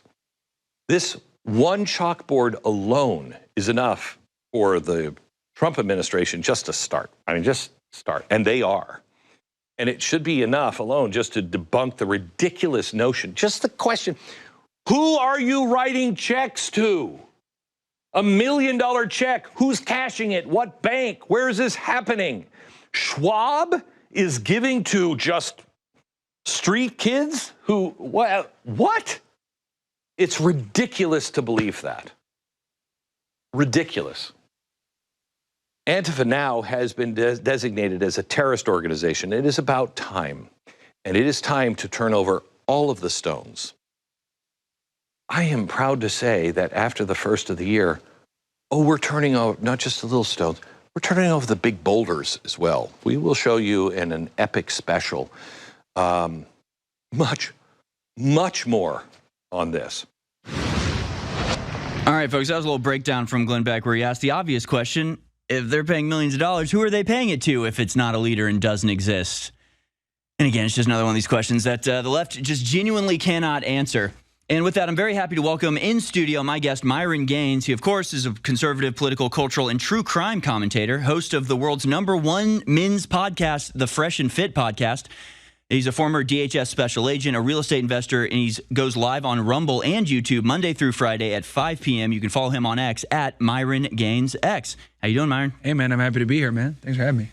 Great having you here. And I was saying earlier in the show, I was watching you and Alex, and the whole time I was like, I wish I was in there. So I almost just want to continue that conversation. But since we're on the topic of Antifa, what do you think about what the Trump administration is doing with Antifa? I'm super happy. I've been saying this for 4 or 5 years now that Antifa, BLM, all these radical left organizations need to be terrorist organizations. Like the violence got way too out of hand for them to find. It took Charlie Kirk getting shot in the neck for them to finally take some type of action. So I'm glad that we're finally doing that. I mean, not to, no pun intended, but like, was Charlie Kirk's murder not a real turning point? Like, it feels like the last month. It's 1 month today since he was murdered. Yeah. The last month has been insane. It feels like it's been crazy. What do you think is behind that?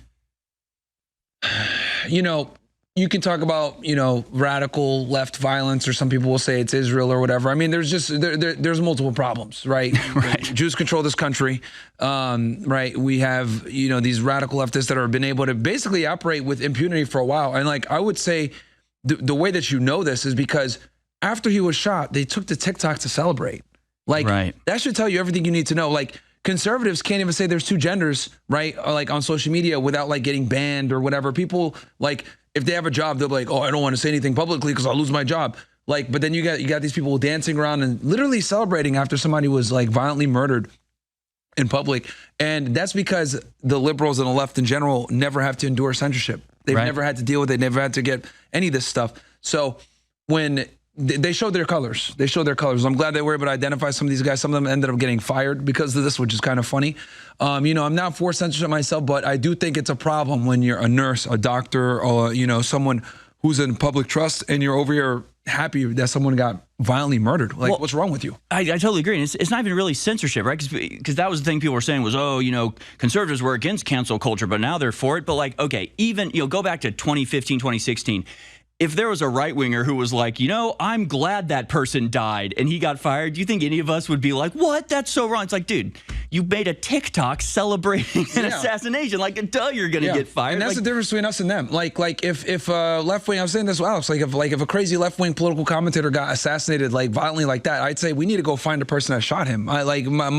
Just because we have political differences doesn't mean anything. Like, I don't want violence to ever happen to anyone, even people that I oppose.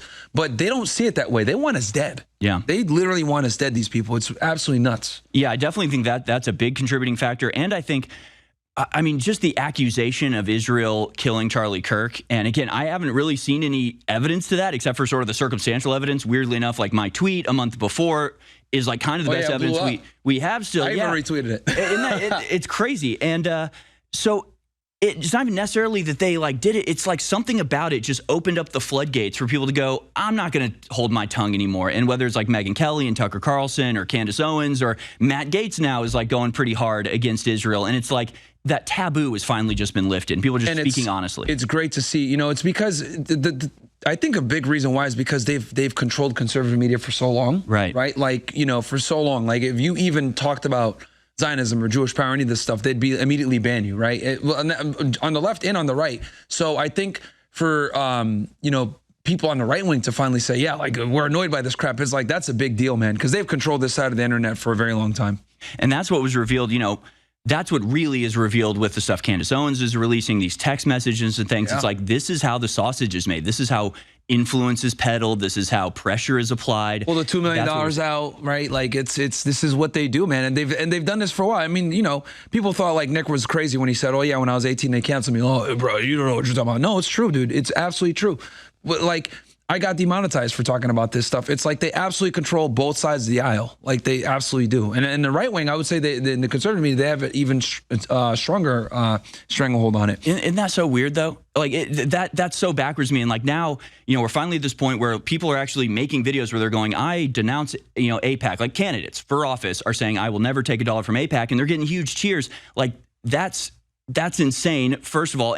But then the right wing is like, okay, now we'll be the Israel guy. We'll double down on the Israel support. And it's like, what are you people doing? Like, what is the right thinking? If Democrats do get back in, they're going to get back in with the angle of we don't like Israel. We are anti-imperial, whatever phrase they want to use. But like, look at what Mamdani's doing. Yep. I think if Mamdani is proving that if you are, anti-Israel and you say something like, I'm going to stay in New York instead of going to Israel like all these other guys, like that might be a viable road that the left will use to take power back. And I think that's what they're going to do is they're going to lean really hard on the anti-Israel sentiment in the Democrat Party because 90% plus are not supportive of Israel on the Democrat side. So I think that's gonna be their next route to the White House. I do too, and I think it's such a missed opportunity, especially now that Trump got this ceasefire deal, I mean, that should be a big, feather in his cap. And if people, want to see peace in that region, Trump is really your best bet. Despite all of his, dedication to the Zionist cause. But I think you're exactly right. Let's go to clip 22 here. I think this is a little compilation. I've got a couple versions of this, but basically Glenn Beck was doing a TPUSA event. He sort of took Charlie Kirk's place and was up on stage taking questions from the audience. Oh. And he got some questions he maybe didn't have the best answer to. So let's go to clip 22 here. This is Glenn Beck trying and failing to respond to the outrage from the younger people on the right who are sick of Israel. Let's watch. Israel has an overwhelming lobby over the United States government, and we have unconditionally supported them. We have fought their wars in the Middle East. Bibi Netanyahu came to our Congress in the 90s, told us a list of countries that we need to take out. Some were Syria, Iraq, Iran, Libya, etc. Through those wars, we have lost trillions of dollars. We have lost American servicemen. We're lobbying everybody else, and they will. No one's clapping. No one's clapping.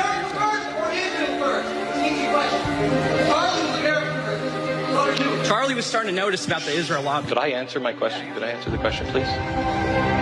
You're talking about one thing they don't teach in school? They don't teach about the USS Liberty, where Israel literally came, blew up an American ship because they want us to get in their war with Egypt, and they don't teach that in school.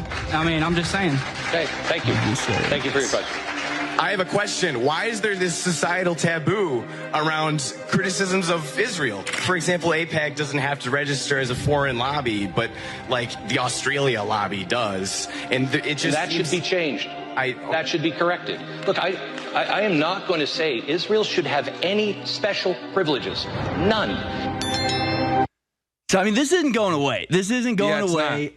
So what did and look, if Republicans don't have good answers, they need to change their positions, man. And they really don't have good answers. They don't. And it's because they've never had to deal with this before. They really have never had to deal with this before. And now it's like, now you're going to get these tough questions. And you could see Charlie was even like, oh man, this was good. I was at the Turning Point event in July before he passed away. Oh, wow. And lots of guys came up and asked him questions about Israel. And you could tell he's like pissed off. He's like, oh man, like again, like the USS Liberty. Oh my God, again, 9/11. Oh my God. And he like took a break to like walk off like and deal with it. But like, yeah, I mean, look, I disagree with Charlie when it comes to Israel, but no one should ever be assassinated in that manner. Right. And I think everybody on the right kind of, rallied around and got behind him like, yo, you're not going to kill one of ours, right? And, obviously, no matter what anyone says, Charlie Kirk is going to go down in history. I think he was one of the, biggest political commentators on the right. We can see, and that's the difference between us and these guys, these idiots on the left as well. It's like we can have disagreements with each other, but like if something happens, like we're not going to sit here and be like, oh yeah, we wish something bad. But like on the left, they wish death upon each other all the time. Like we don't do that over here. That's why we're better than these ass clowns. So, yeah. I mean, and I'm just trying to figure out even what the left is but you like. You could tell how stressed out he was. He was like, oh man, these guys are, oh God. He's literally taking off his blazer. He's like, he's getting hot, under the collar. And yeah, he's like, but look, even him saying, well, AIPAC should have to register under FARA, like, that would be the end of AIPAC. Like they wouldn't be able to operate the way they operate now if that was the truth. So that's not even like people forget. Like it's not just AIPAC money. It's like private donors too. Like Mira Middleton gave like $100 million to Trump. Like there's a whole. It's there. The problem is that like they've subverted us so much where it's like it's not just AIPAC. It's like people, private donors, and everything. Like Larry Ellison just bought TikTok. Yeah. That's crazy. And now what AIPAC is doing is they're laundering their money through other PACs. So like they're going after Thomas Massie, but they're calling it the Kentucky MAGA PAC. It's just AIPAC. Yeah. There's another one we showed a video yesterday. 314. It's like we're a science PAC, but it's all of their donors are all the AIPAC donors. So it's like, okay, this is just AIPAC by another name.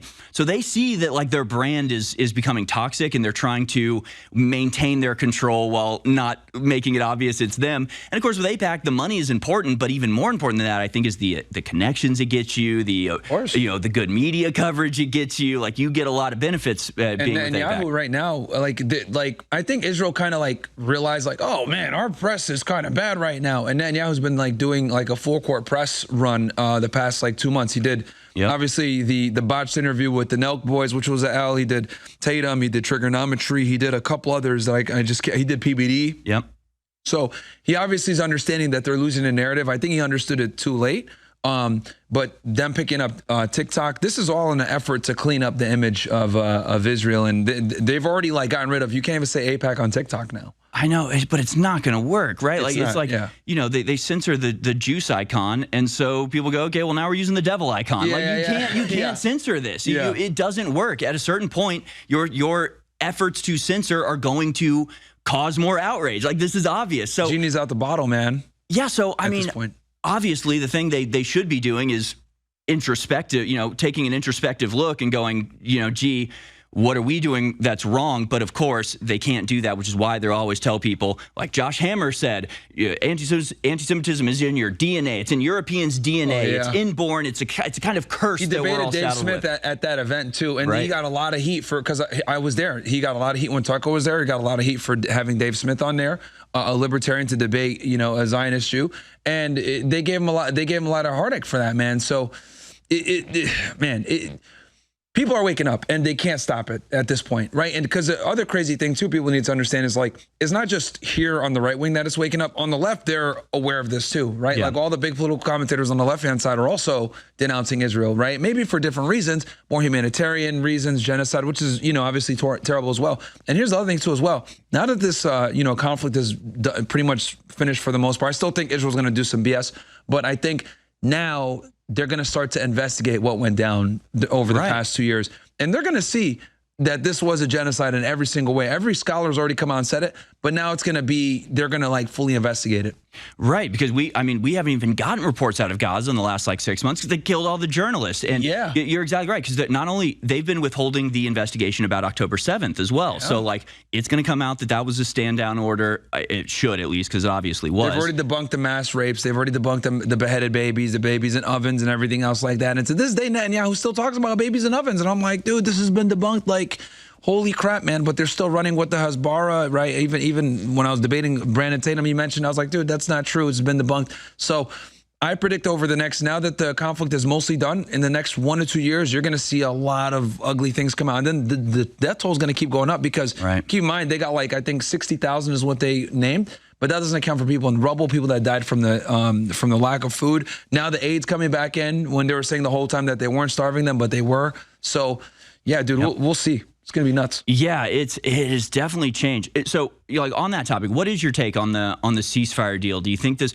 Because I feel like we all have like PTSD now, where it's like this can't be true. It has to be a trick, right? Like I don't want to win the Fell For It Again awards. So like well, I got to look at all the angles to see like how we could possibly be screwed here. But this seems good. It seems like the only people that are against this are Netanyahu and his buddies in the Israeli cabinet. It seems like the Gazans are celebrating. Even Israelis are happy. Even Iran is in on it. So it's like, I really can't see how this could be a bad thing, except that it's kind of this weird neo-colonial thing where you've got, it could be kind of a setup to have a 15-minute city zone where it's an international community. I don't know. It's a little bit weird how but it seems like the best possible outcome to me. It is, the best situation right now. But I will say that I just don't trust the Israelis. Me and you both don't trust the Israelis, right? Like, I think that they're going to do some BS. I mean, I remember when they had talked about like, oh yeah, it's over. Like they bombed Gaza again. So we'll see what happens. And the thing people need to understand also is like Netanyahu is like the moderate one in the government for the Likud party, right?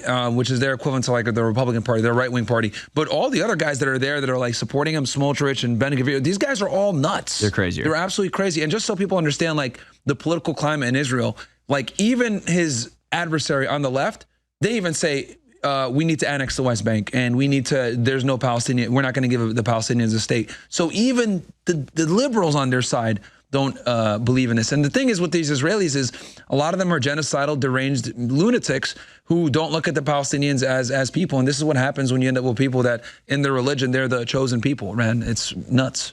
Yeah, it is weird, man. It's like the whole world is being held hostage by this little death cult out of Israel. But of course, there's members here, the Lindsey Grahams, they're obviously very committed to this as well. Retarded evangelical Christians, man. Yeah, they're dedicated, and it is cultish and weird and bizarre. And but I look at it and I go, man, Israel didn't achieve anything it wanted to. I don't think it's getting anything it expected to get out of this 2 year. I mean, it killed a bunch of Gazans. Great job. A bunch of kids are dead. I think they got the wars they wanted, man. I think like for them, I think they got like a monumental W in their end, right? Unfortunately, like because I'll kind of go through it real quick. So like first, obviously, you had the war in Gaza. They were able to go into the Gaza Strip and, relentlessly bomb them and kill them. They were able to take out Yahya Sinwar, Ismail Haniyeh, the two heads of Hamas. They assassinated Ismail Haniyeh in Tehran, Iran. They were able to wage a war against Hezbollah. They ran the pager operation. They killed Nasser Nasrallah, who was the head of Hezbollah. And then they used all that to prop themselves. They got Bashar al-Assad out of there. I think that's probably the biggest one. That was a huge W for them, right? And some idiot, I was debating some idiot on Twitter, was like, "Yo, those are the Turks." I was like, "Dude, are you fucking stupid?" Like, 100% Israel's involved in that because after they ran the pager attack, right? So I remember this like clockwork. In September of 2024, they run the pager attack. As they're running the pager attack, they also are doing airstrikes, right? Yep. And they killed Hassan Nasrallah, head of Hezbollah. After the pager attack, then they did a ground assault into southern Lebanon, right, to take out the missiles that were coming into Haifa and everything else like that, because they had to evacuate like 60,000 Israelis.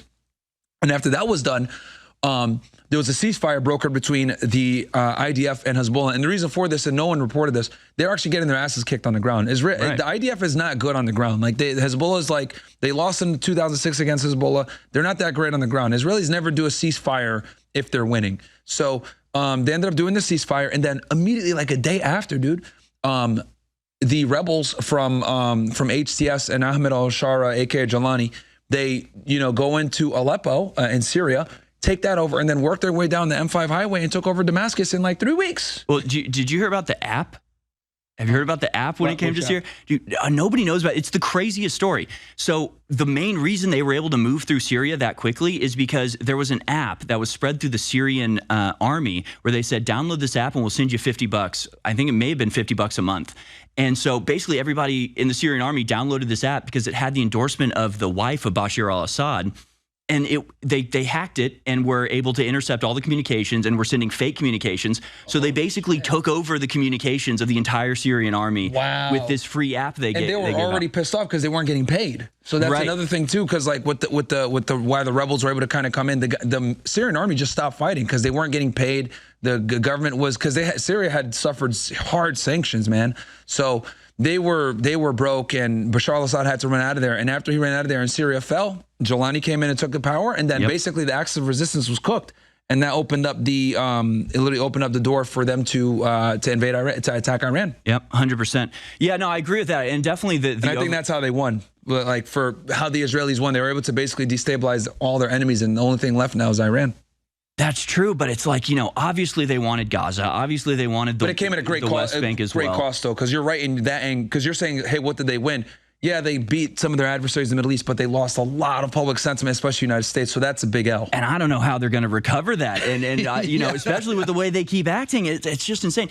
And, you and Alex were talking about it quite a bit, just like, and I totally get Alex. He says he's allergic to it. And I totally understand that, especially I'm doing this for 30 years, but I feel like it's different now. And I feel like we just got to treat Israel like any other country. And when you just treat it like that, it's not actually that hard. It's not actually that difficult. And it's just the overwhelming attention to Israel that our government pays to Israel that that's why we're talking about it all the time, because our leadership's talking about it all the time. And it's been censored for so long. Like you take this subject has been banned on. I remember vividly though, bro, like before October 7th, if you even talked about Jewish power or Zionism or Israel on YouTube, you'd get banned immediately. Like most Americans didn't even know what Zionism was until after October 7th. So October 7th was like, everyone rallied behind Israel, and then they took went with the ridiculous lies of the beheaded babies and the mass rapes and everything else like that. And that's a big reason why Hamas, like a lot of people don't know this, on October 10th, Hamas put a deal in place to give all the hostages back to Israel. Right. And Israel said no. And the reason why is because they started to see that they were running with the mass rapes and the beheaded babies lie, whatever. And they knew, oh my God, these guys are going to level Gaza. They're going to destroy this place. That's why they said, let's go ahead and do a deal. And then wasn't that the point anyway? I mean, they got the hostages in order to do a hostage exchange. So that always made sense to me. All right, we'll be right back. More with Myron Gaines on the other side. Third hour, straight ahead. Don't go anywhere. All right, welcome back, folks. Myron Gaines is my guest in studio. Follow him on X at Myron Gaines X. And, of course, he does this incredible podcast, the Fresh and Fit podcast, which is still going incredibly well. Sometimes you see clips from a show a whole bunch and then it kind of fades out. But, man, Fresh and Fit just maintains, man. You constantly have a presence. Because women are stupid. So it's like we just infinite content glitch. We just like keep showing how stupid they are. You know what I mean? It's like, oh, man. It's different flavors of stupid. You got some that are stupid this way. Yeah, you got like the stupid black women, then you got the stupid white women, then you got the stupid Hispanics, and the stupid Asians every now and then. It's like they're all retarded. Well, they're not all retarded. Ladies, calm down. He doesn't. He there's doesn't probably mean some all. listening right now, right? Yeah, there are probably at least a few listening right now. Make a sandwich. I guess I get. It feels like that's kind of fallen to the wayside. I feel like 6 months ago, 9 months ago, at the beginning of the year, it was like the gender thing was constant. It was there was constantly like, I don't know, for a while it seemed like it was almost like scheduled to where like once a month there would be some Twitter drama about an e-girl, and it was like, okay, the first of every month some e-girl posts a dumb picture or somebody poses for a calendar, and it's like, all right, now we have the next month of absurdity to get through. But I feel like that's maybe kind of fallen to the wayside. Do you think that's because maybe the people pushing that are occupied with other and then stuff also now? like these liberals keep trying to kill us, so it's like we can't Right, tell there's women that. they're stupid anymore. It's like we gotta like focus on not getting shot. It's like it's getting crazy out here, man. And then the blacks are going absolutely nuts too, like stabbing people on trains and stuff like that. It's like the black fatigue, dude. I'm fucking tired of y'all, man. Like, goddamn. Well, that's they hate really, me even more. I mean that. So what about that? Because we were actually talking about it earlier when you first got here, and I played the clip yesterday. People who haven't seen it, you got Steven Crowder like arguing with this entire black barbershop, going, "No, white people deserve respect too." Yeah, and it's like, who would have ever expected? I mean, God bless. I'm glad Steven he said Crowder. black fatigue. I'm glad he said that. Right. So like this, it's another thing that like nobody used to say that. Nobody used to express that, but people are expressing it now. And again, it doesn't come from a place of hate. It's like, enough is enough. We're sick of our country being controlled by foreigners, and we're sick of white people being blamed and discriminated against constantly when we haven't done anything wrong. So like, again, what is this turning point we're going through? Like, how do we shape this to be a positive? I think, between X like becoming more free speech, right? Like where we can finally start, like, I think it really started like once we were able to like call out the H-1B visa, right? Like, damn, like we're tired of these Indians coming in, these Jeets, they stink. Like, bro, like what the, I don't know about you, but like every time I call like American Express or like one of these credit card companies and it's like the customer service is like Indian dude gets on the phone, like, oh, damn it, man. Yeah. But then you remember it could be worse. It could be a black woman and she's gonna give you an attitude. So I'm just at like, least she's American. Yeah, at least she's an American, but it's like, well, what you need help today? I'm like, oh my God, man, get me fucking Pajit. But like, but yeah, so it started with the H-1B stuff, right? So people started talking more openly about that. And then obviously we got the Israel stuff and everything. And then like now people are like, this is like a serious thing that like black crime, it's been a problem for a very long time. Right? They don't take accountability. They get shot up by the fucking cops. Oh, bro, black, systemic racism. And then like people start putting the body cams on. And then I advise any of you guys, watch like police activity. You're going to see how crazy these monkeys really are. Because it's absolutely nuts how they act sometimes. It's like you're running at him with a knife. What did you expect? And then he gets shot. And like, oh, my baby was such a good boy. Was he really though? Was he really? Dude, and it's like there's more stories every day. There's another one today. A dude with like 39 felony counts goes out and murders some like 29-year-old guy. And it's like, it's crazy. It's another one of these things where it's like, I didn't even realize this was a problem we had to solve, because how did it even get to this point? How did it get to the point that you can have 39 convictions and you're still out? Like, it's what the because hell? we have this BS where it's like, oh, well, we got systemic racism. Since we got systemic racism, which is a scam, by the way, we need to go ahead and like, let some of these guys out because, our criminal justice system is racist or whatever. Like, bro, get out of here, man. Like, it's just so annoying. Like, we need to bring racism back. How about, I'm just going to say, we need to bring it back, all right? Because the reality is that we stopped being racist, and then, like, now these guys are going out fucking nuts, stabbing people on trains and stuff. Like, if that girl, that beautiful girl, Irina, if she was racist, she'd be alive today. It's because she was a BLM supporter, right? And she came wanting the American dream, and she thought in her country, like, well, we don't got crazy blacks over here in Ukraine. Let me sit next to this deranged fuck. And then he pulled out a knife and stabbed her. They're not used to it. If people go to public school, they would understand how to act. They would see it. All right, we'll be right back, folks. All right, folks, welcome back. This is The War Room. Final hour has begun. I'm with Myron Gaines. Follow him on X at Myron Gaines X. And how can they follow Fresh and Fit? We're on, Fresh and Fit on YouTube, Rumble, right, on everything. So Myron Gaines X is like, I'm on Kick everywhere, and then Fresh and Fit as well, everywhere. Yeah, and then there's a bunch of other, because I see like the Clips channel and all that sort of stuff. Yeah, we got a bunch of stuff. Yeah, so I do my show, The Debrief, which is like political stuff where I talk about how blacks are stupid, Jews can have too much power, women are stupid. I talk about that, and then we do Fresh and Fit right after. Okay, I was going to say blacks and Jews on the political, and then Fresh and Fit as women. And I also say how women are stupid, but I do it without them there. Then I go, like, it's hilarious because I'll like do a show, right? The debrief, and I'll like cover like all this stuff, how women are dumb and whatever. And they're like, okay, guys, come on over to Fresh Fist so you guys can see how dumb they are. And then I literally just get up and go to the other studio. You need to come, dude. You need to come and hang out.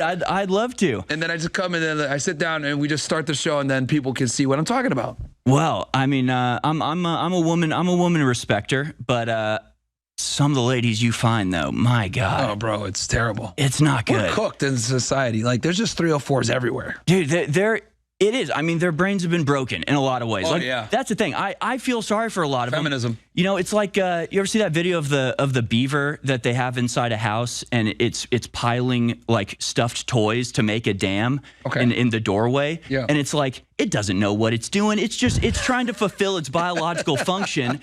And so it thinks it needs to build a dam, but it's just blocking a doorway. And it's like, you've taken it out of its natural habitat. I feel like a lot of women, their natural impulses are just, they like don't know where to put them exactly. And they're in this weird, unnatural environment they're not supposed to be in. So they're just, I feel bad They for should a be lot of making women. sandwiches, but they're trying to like go to school and like have jobs and be like equal citizens and stuff. It doesn't make sense.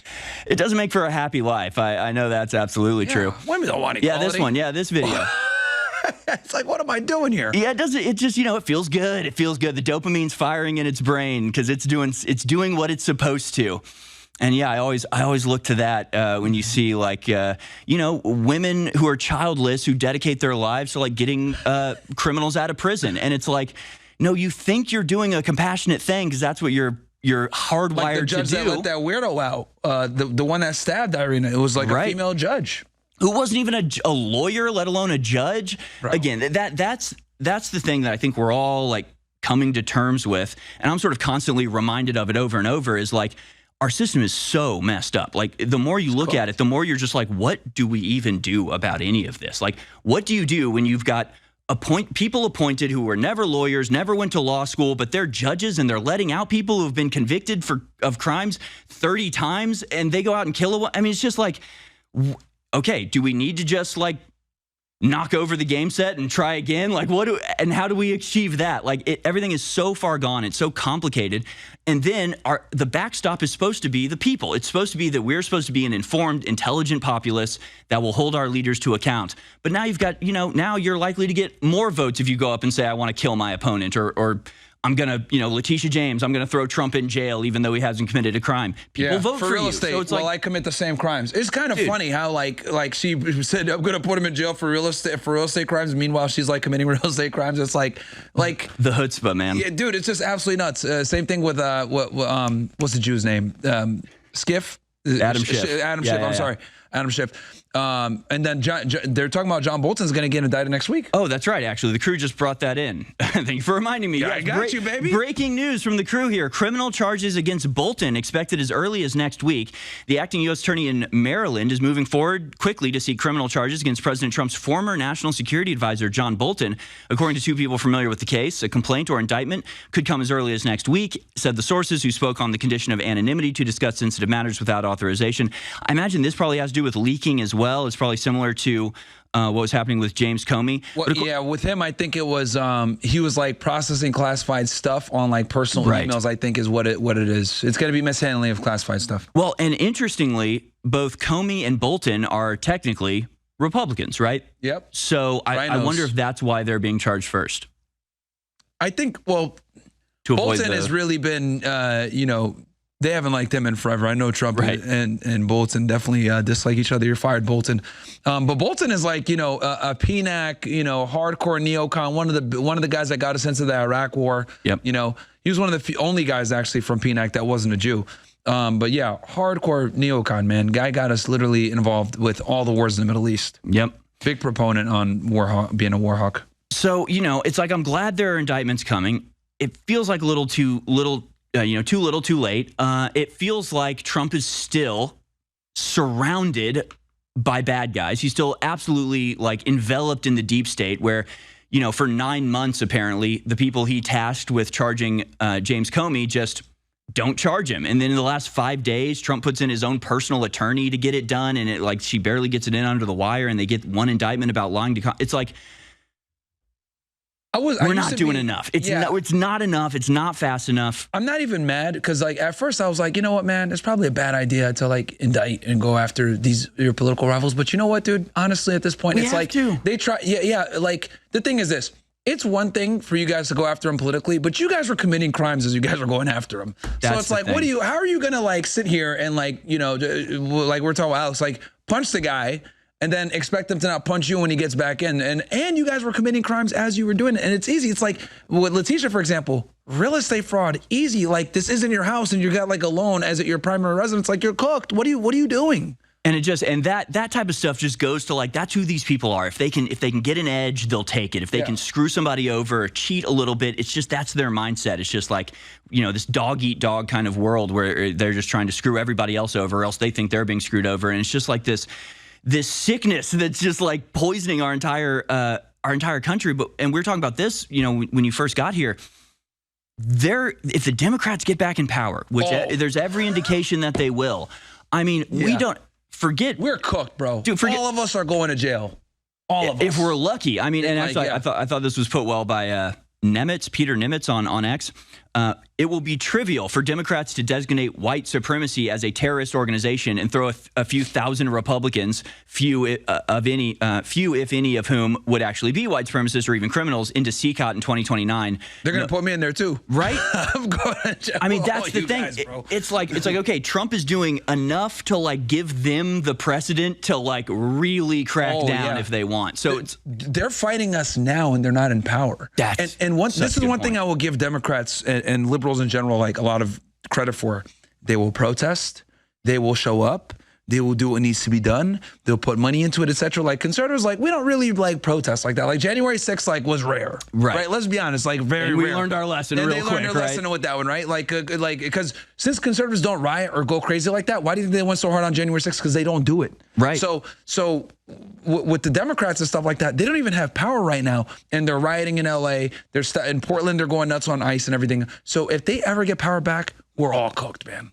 Seriously, and again, it's like we saw how they were last time. I mean, I have friends that should be in jail right now for the next 20 years. Thank God we got Trump in office to pardon them. But like they already threw innocent people in prison for 20 years when, you know, over January 6th when they weren't even in Washington, D.C. at the time, like Enrique Tarrio. I mean, it's like they already did that and we hadn't even done anything to them. Now Trump is like pissing them off. You know, obviously I agree with everything Trump's doing. Yeah, he's agitating them to a degree where they're going to get back in power. Dude, at this point, I was saying this, I think I said this to you earlier, like we just got to vote Republican for the rest of our life, no matter what, just for reasons of like not going to jail. And it's like, how do we get it across to the Republicans? Like this, you're going to jail too, dude. Like Lindsey Graham, Marco Rubio, like any of these people, they're going to drag your family out of their beds at night. His whole cabinet is going to jail. Dude, like Marco Rubio, I can already see the charges right now. They're going to hit Marco Rubio with like, for what he did with the State Department with the anti-Semitism stuff. They're going to hit him with some kind of charge there.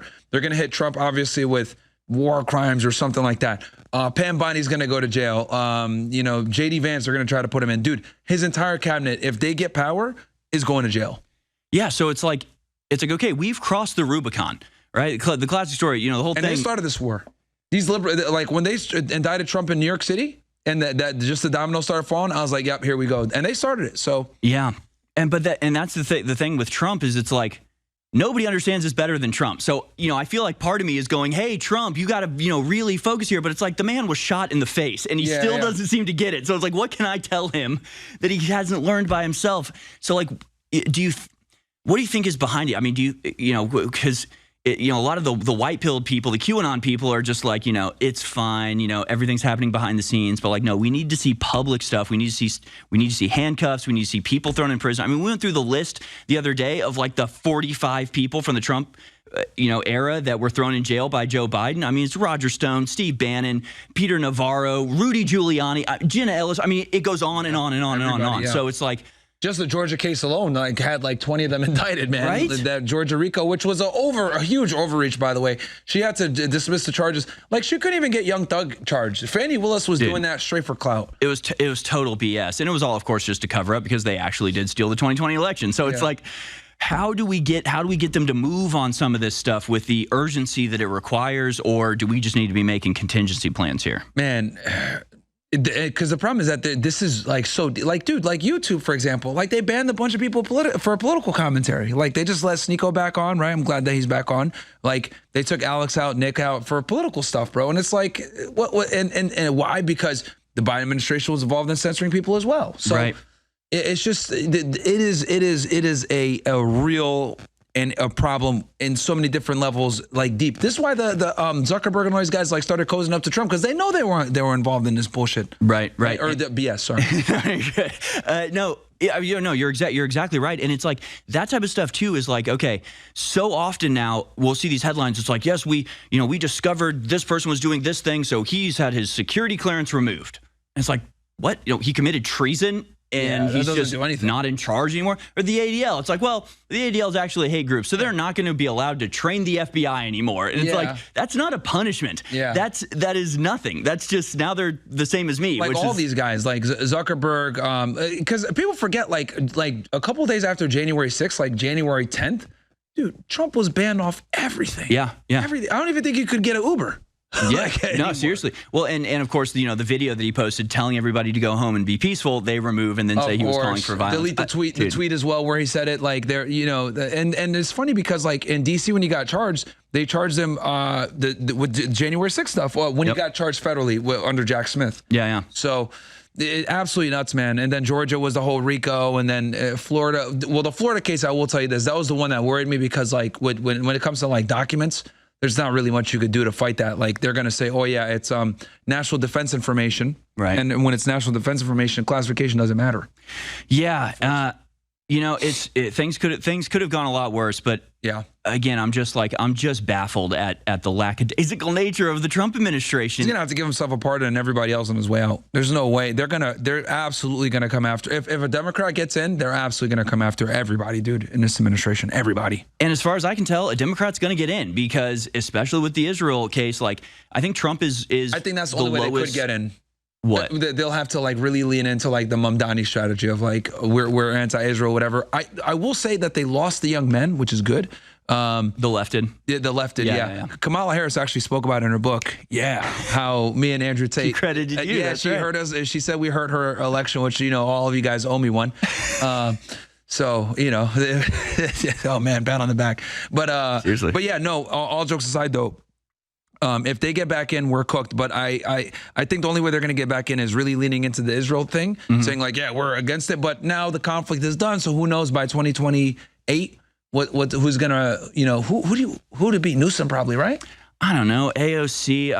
It doesn't look good. No matter who it is, it's not going to be somebody that we want. And already it's just, I think Trump is at his lowest approval rating of all time at this point. And I think most of that has to do with Israel. So it's like forget Trump's term. We have midterms coming up next year. Oh yeah. They're going to start impeachments. It's going to be bad, man. So that's what it's like, dude. Trump. That's why he rushed to get the big beautiful bill through, not too long ago. And I think that's what this government shutdown's about. They're still butthurt about that. Well, I don't know if that's going well at all. Oh, here's the picture I was talking about earlier. Maybe we get back into this topic. 29-year-old killed in Charlotte. Suspect is Sanchez Nicholson. I didn't know Sanchez was a first name. That's weird. 33 prior arrests. 33 prior arrests, including multiple attempted murders. And it's just like, look at this, dude. That's like, I mean, I don't know how old this guy is, but that's like multiple times a year being caught and convicted. Can you imagine? Like every couple of months, you're caught for something else and they just let you out again. It's like, what do we need to do about this? Well, I know the answer. If I was a fear, I would have what I call the WBNN, or Waterboarding Niggas Network. Okay. Where we would torture these guys on live stream for everybody to watch. Stay sponsored, of course. We would pay for it. Totally be free for you, the viewer. No pay-per-view. And we would just torture these guys all day, waterboarding them. Bamboo reeds and nails. All that stuff. If you harm a child or you stab somebody like they did with Irina or any of this other stuff, you're gonna go ahead and get messed up. What do you think about this idea? I think we should bring back public flogging. Yeah.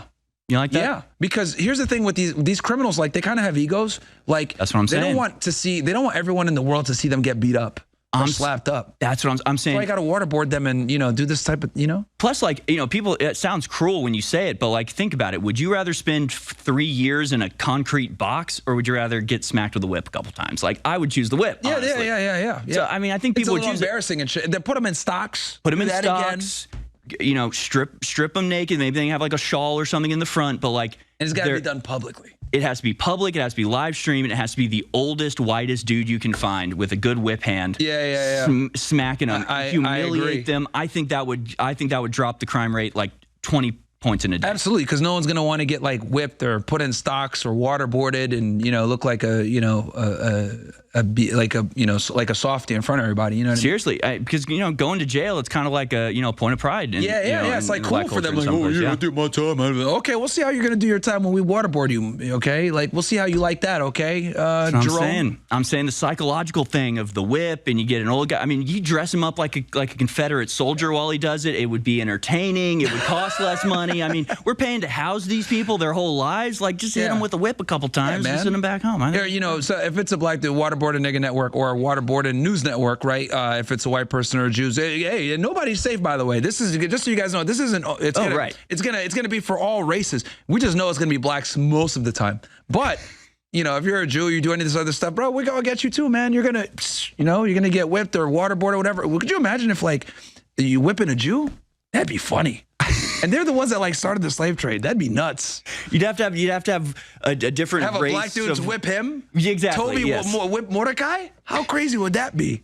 That'd be nuts. Look, we're trying to come up with. This is called creative thinking, brainstorming. We're trying to come up with something. The country back, baby. This is how we do it. Yes, the point is, it's not working. What we're doing now is not working. People are being stabbed. They're being killed. They're being let out of prison over and over. There's got to be a better way. There just has to be a better way. We got to shame the 304s too. Well, that's a whole different can of worms, because what do we do about it? And actually, that kind of ties into what you and Alex were talking about China, because obviously China is the big threat to us. If there is one on Earth, it's going to be China. For sure. But I was talking to a guy who does business in China and like works with the Chinese government, because everybody does there. And he was saying he was talking to a Chinese guy, and the Chinese guy's like, we're not going to go to war with America. Why would we? We'll just wait. Yeah. We'll just wait. We're already destroying ourselves. They know they don't have to do anything. Yeah. So it's almost like, and I believe that. I think China, like, why would they want to get in a fight with America when they just have to wait? We got divisive politics. We got dumb women. We got blacks committing crimes all over the place. We got Jews, in the black, running things in the back end. So it's like, bro, and that's how the Chinese think about it. I mean, the Chinese are not bound by political correctness. They're based on the Jews too. They're like, the Jews run America. They know it. They say it. I know, seriously. And this actually, I forgot I had this story from today. Citing white birth rates, Chinese ambassador claims Western leaders are pursuing a, quote, genocide policy. So, I mean, they're literally, it's like, you go like, oh, we're going to go to war with China. China's like, why would we? You're killing yourselves. We're just going to sit back here and make money. Keep importing Jeets. Like, you guys are done. Like, you know what I mean? Like, there's a reason why we don't let them in here. You guys want to take them? All right, have fun with the Jeets. Like, they're just going to multiply, and we're going to turn into Canada. Have you seen Toronto? Yeah, no, thank God. But I know exactly what you're talking about. It's nothing but Jeets. Crazy. And they send me angry messages. Hey, look, Jeets, I'm not terrified of you guys, all right? You guys stink. And I stand on what I say. You guys really do stink, all right? Put on some deodorant. I mean, it's a cliche, but it's a cliche for a reason. I'm sure the food is terrible too. Like, who eats curry? Curry is disgusting. Like, little lamb Rogan Josh. I don't know. I can't vibe with you on that. Everything about India sucks. Their food sucks. Their women are ugly. Like, you guys are a failed country altogether. Well, there's that. Have you ever seen people play the game where you go on Google Maps and you try to find a place in India that doesn't have trash? Have you seen that? And they can't do it. You can't do it. You can't win. It's anywhere there's a paved road, there are mountains of trash in India. So it's like, and it's so it's like, Jeets stink or whatever. It's like, no, literally they there's videos now. I had a video just yesterday where it's like a big Indian celebration in Canada, and afterwards they're just throwing all the trash into the river. And it's this is not gonna last. And then they get mad at me for guys. They get mad at guys like me. Like they're sending me death threats on Instagram and stuff like that. And DM's like, oh, bro, don't talk about the Sikhs, whatever. You guys all stink. I don't care. I don't. What is this? Look at that. What just is this? Piles of trash. Everywhere. Mountains of trash. Bruh. And that looks like a nice part of town. It's like the cows just chilling. Bro, that's not that bad. No, it's literally a thing you cannot find. And I'm sure, I've seen a documentary called Wild India. There's animals, whatever. But like, if there's a paved road, the Jeets are the Jewish biological weapon. They keep importing them. And then the blacks are committing all these crimes. It's just we're cooked, man. We're cooked. Bro. Well, okay. So what do we do? Gonna do? I don't know. Like. Yes, let's go, baby. Oh my God, I don't even want to know the prompt you put in for that. Important Niggas Network, bro. I'm telling you, it's gonna make so much money.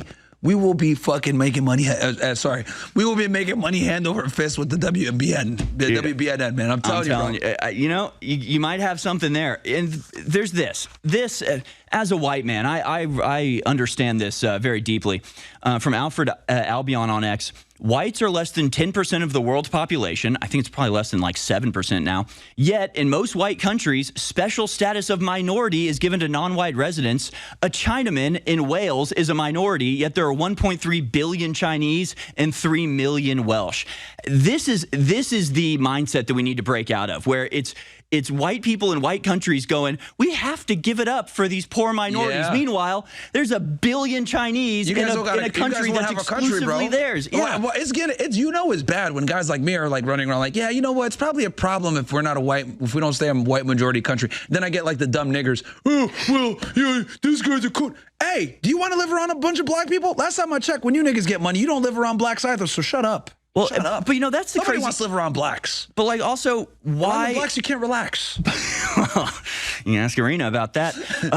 No, but I mean, why do I have to be white to not want white people to be destroyed? I don't want Mexican people destroyed. I don't want black or Arabs destroyed.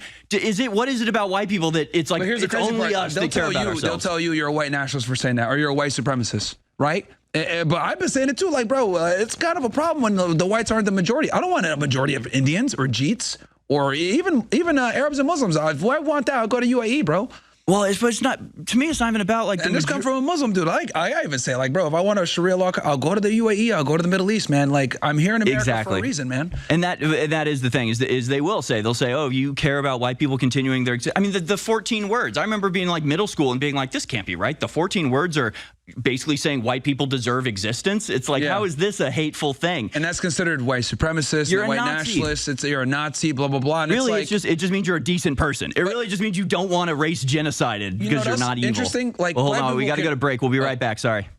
Welcome back, ladies and gentlemen. Final segment on the War Room. Myron Gaines is my guest. By the way, folks, where else are you getting conversations like this? Obviously, you're getting it at Fresh and Fit, but InfoWars, we stand alone in our ability and willingness to have even the most difficult conversations, because they're actually not that difficult if you're just honest and genuinely love humanity and want the best for everybody. So I do hope you support us by going to thealexjonesstore.com, thealexjonesstore.com.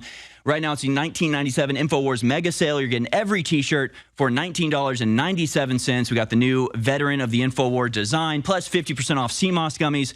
And you can go there and shop easy, knowing not only you're getting the highest quality of product, but you're also supporting the singular outlet for truth, justice, and the American way.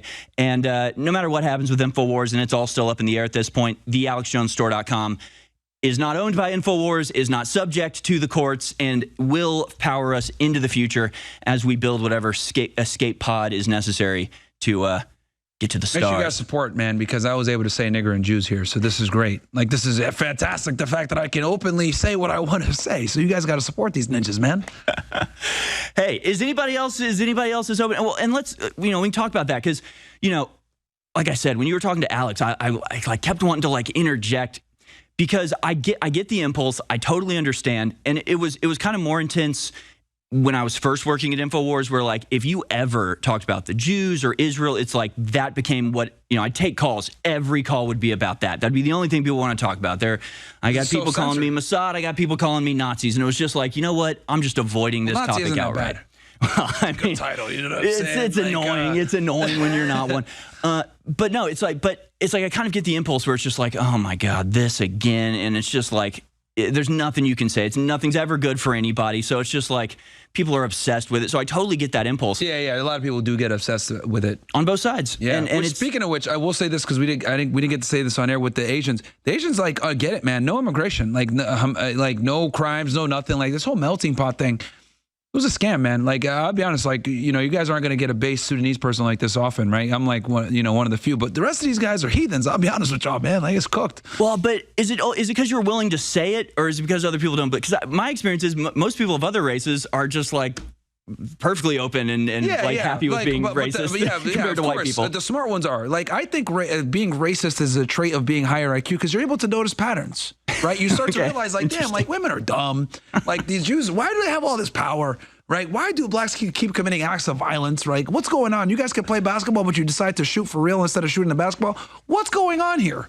Like, what is going on? So, I think racism is good. I think keeps you alive, guys. I mean, there's something to that. Well, I mean, the whole idea of racism is a lie. I had to say that one time. You Indians, you guys stink. Shower, you guys stink. Your death threats are not going to stop me on Instagram. You guys stink. You stink. But I can't remember who came up with it, but somebody was just like, think about racism as if there was a concept called familyism, where it's like, if I say, hey, of course I'm going to take care of this girl. She's my daughter. And you go, wow, you're a familyist. You really care about your family over other families. It sounds so bizarre to us, but like 100 years ago, that's what race was like. It's just as sort of absurd, this idea of like, it's bad to like your own people over other people. It's like, well, is it bad for me to love my family? And just because I love my family and work for my family doesn't mean I want to kill my neighbor. I want to have good neighbors that are also, can uplift me and we can uplift each other. Yeah. But they're not my family is. So, I always, when you think of racism. And then if your neighbor's always committing crimes, you're like, well, I don't want to have this neighbor anymore. And you could go, and hey, everybody knows, like, hey, that family is this way, right? Yeah. Oh, well, people from that family think this way. People from that family are pretty loud. Like, what's wrong with that? It's characteristics of different families, different races. We forgot to mention this, too, for the Waterboard Niggas Network, or another torture thing would be we've forced them to fill out job applications. They'd have to fill it out. From the beginning, what was that? Maybe even get jobs. And maybe even get jobs. That's how you deal with the problem, bro. You got to make them fill out a job application on TV. That's how we fight crime. It's funny because, like, how many times have you heard in the last few years, we have to have difficult conversations about race. It's time to have to, which what they mean is shut up, white people. We're going to tell you how you're evil and you're not allowed to speak back about it. But I remember like 2 years ago, I did a thing where I just took an ADL report that was like how to speak to white people about race. And I just changed the words to how to speak to Jews about anti-Semitism, because you take the same words and it's like, this might be uncomfortable for you, but you have to sit and listen now. And it's like, how many times have we heard that? And like, oy vey, the anti-Semitism when you switch it around, right? Right. It's like, okay, either this is hateful and it shouldn't be said about anybody, or it's not, and it's fine to say about Jews too. So it's like, if there's just some consistency, that's my whole thing is just like, you got to have principle beliefs. I genuinely love everybody, but I also am a white person and I feel attacked when I'm white. And I see that white people are the ones being discriminated against. White 100%. People are the ones being attacked. So it's like, okay, if it was another way around, I would be against people say all the time, why don't you make fun of white people? I'm like, I don't need to. Everyone makes fun of them already. But no one makes fun of the blacks or the Jews or the faggots. We didn't get to talk about the faggots. We haven't even touched on them. They're going nuts. They're just like shooting everybody and going absolutely wild. Apparently, the Tyler Robinson guy it was a faggot. Like, bro, what's going on here? It just seems like a total collapse of like everything good and normal. And looking back on it, you know what fucked everything up? What effed everything up? It was the a gay marriage. Gay marriage. It's like that meme where people go, oh, what's going to happen if people get married? World War III is going to start and all this other stuff. And it's like, no, actually, that did happen. Yeah. But it did. And I got to look back at myself. I am an idiot because back then I was like, yeah, just let them get married. Who cares? Like, they're going to suffer as well with marriage.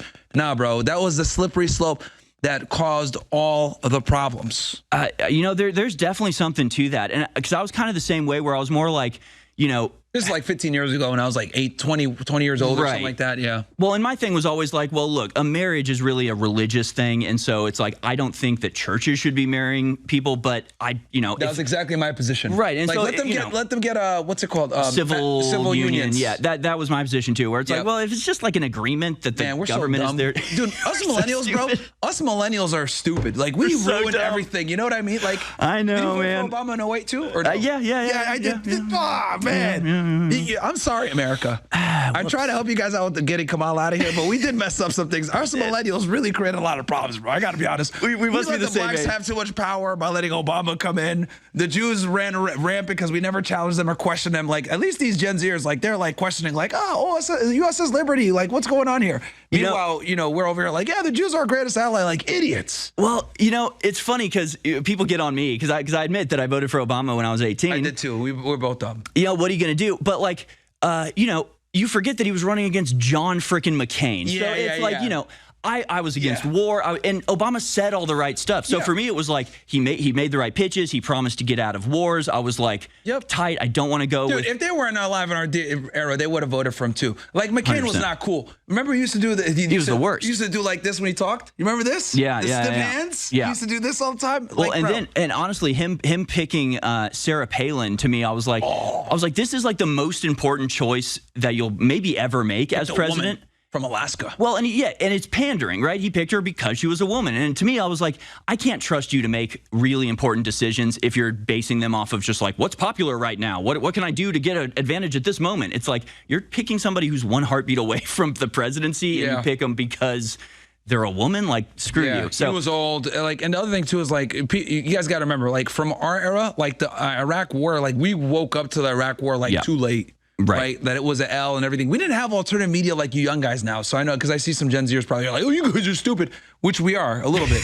But the reality is we didn't have Twitter, we didn't have social media. None of this stuff existed when we were around like that. Well, and I'm sure you and I were the same. Where like, okay, I voted for Obama because he said all these right things, but then as soon as he got into office, he didn't do them. So I was like, okay, screw this guy. He lied to me. Yeah. And the thing I don't understand is, okay, you voted for Obama because of ABC, then he does none of those, but then you still support him. And it's like, that I don't understand. You have to be willing to go, this guy's not the one I thought he was. I'm not supporting him. I didn't vote again. I voted for Obama in 2008. I didn't vote again in another election until 2024. Oh, wow. Trump. That's how important like this one was. So I was like, because I was working for the government for a while. Right, so like I was like just super focused on like doing my job and like staying away from politics. But yeah, with Trump, I was like, bro, we got to get this guy. We're cooked if Biden if Kamala gets in. So once I saw a female running for president, I was like, oh, misogyny activated. Got to get back in. And she's black and Indian. No, thank you. And married to a Jew. And married to a Jew. It's like all of my enemies in one woman, like one person. You're right. She's married to a Jew, Indian, black, like, and a female. No way we're getting a cheat naked. That's what I mean. Say what you want about Trump, but can you imagine the path we could have gone down, dude?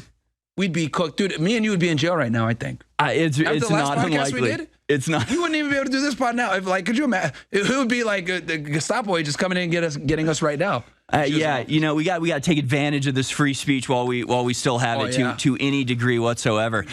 And obviously, like, again, that's the thing. It goes to Israel. It goes to the control, the censorship. It's ineffective. It's not going to work. It's only pissing people off. Yep. But as you're pointing out, you got Larry Ellison buying TikTok, buying CBS, this Skydance thing.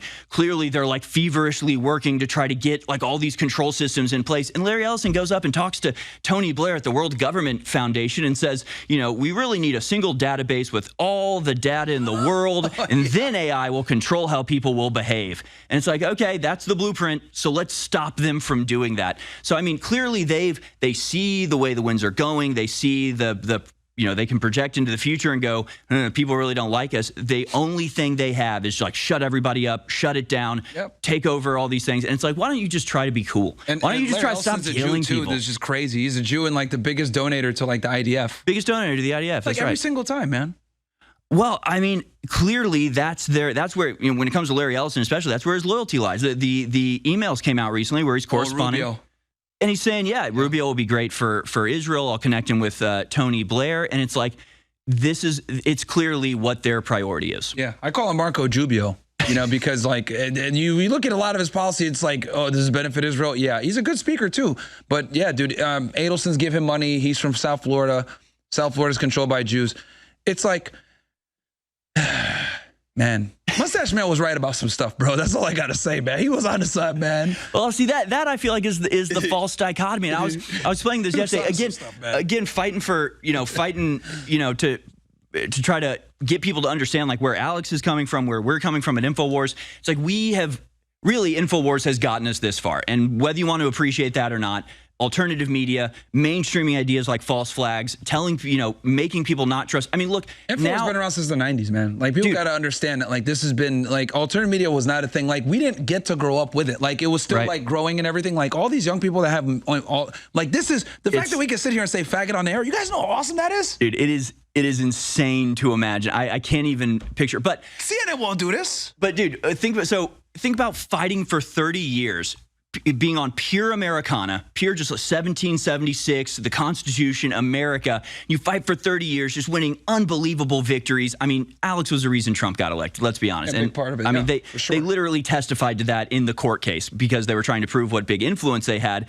And they were like, oh, yes, we have like multiple universities studying this. And Alex Jones was more influential than Rush Limbaugh and Steven Crowder and the next 5 people combined. So like, we got Trump elected. We have shattered the Overton window. It has been on the back of Alex Jones, and everybody coming behind him, from the Nick Fuentes to anybody else. He's a legend, bro. Like I've said it before. Like it's irrefutable that Alex Jones was like the main guy for alternative media. You got to thank him. So imagine plotting for 30 years, working for 30 years, only in the last 5 minutes have a bunch of young guys come up and go, shut up, old man, it's the Jews, we're all being Nazis. And it's like, oh my God, you're gonna ruin it all. We've worked so hard to get to this point. Don't fall for the trap. Don't give them what they want, because that's exactly what they want. They want to be able to point at people and go, see, Nazis are gonna kill us all. And it's just like, just don't give them that. Is it really that hard to not give them that? Or if you're gonna do a Roman salute, like just be like, look, I love everybody.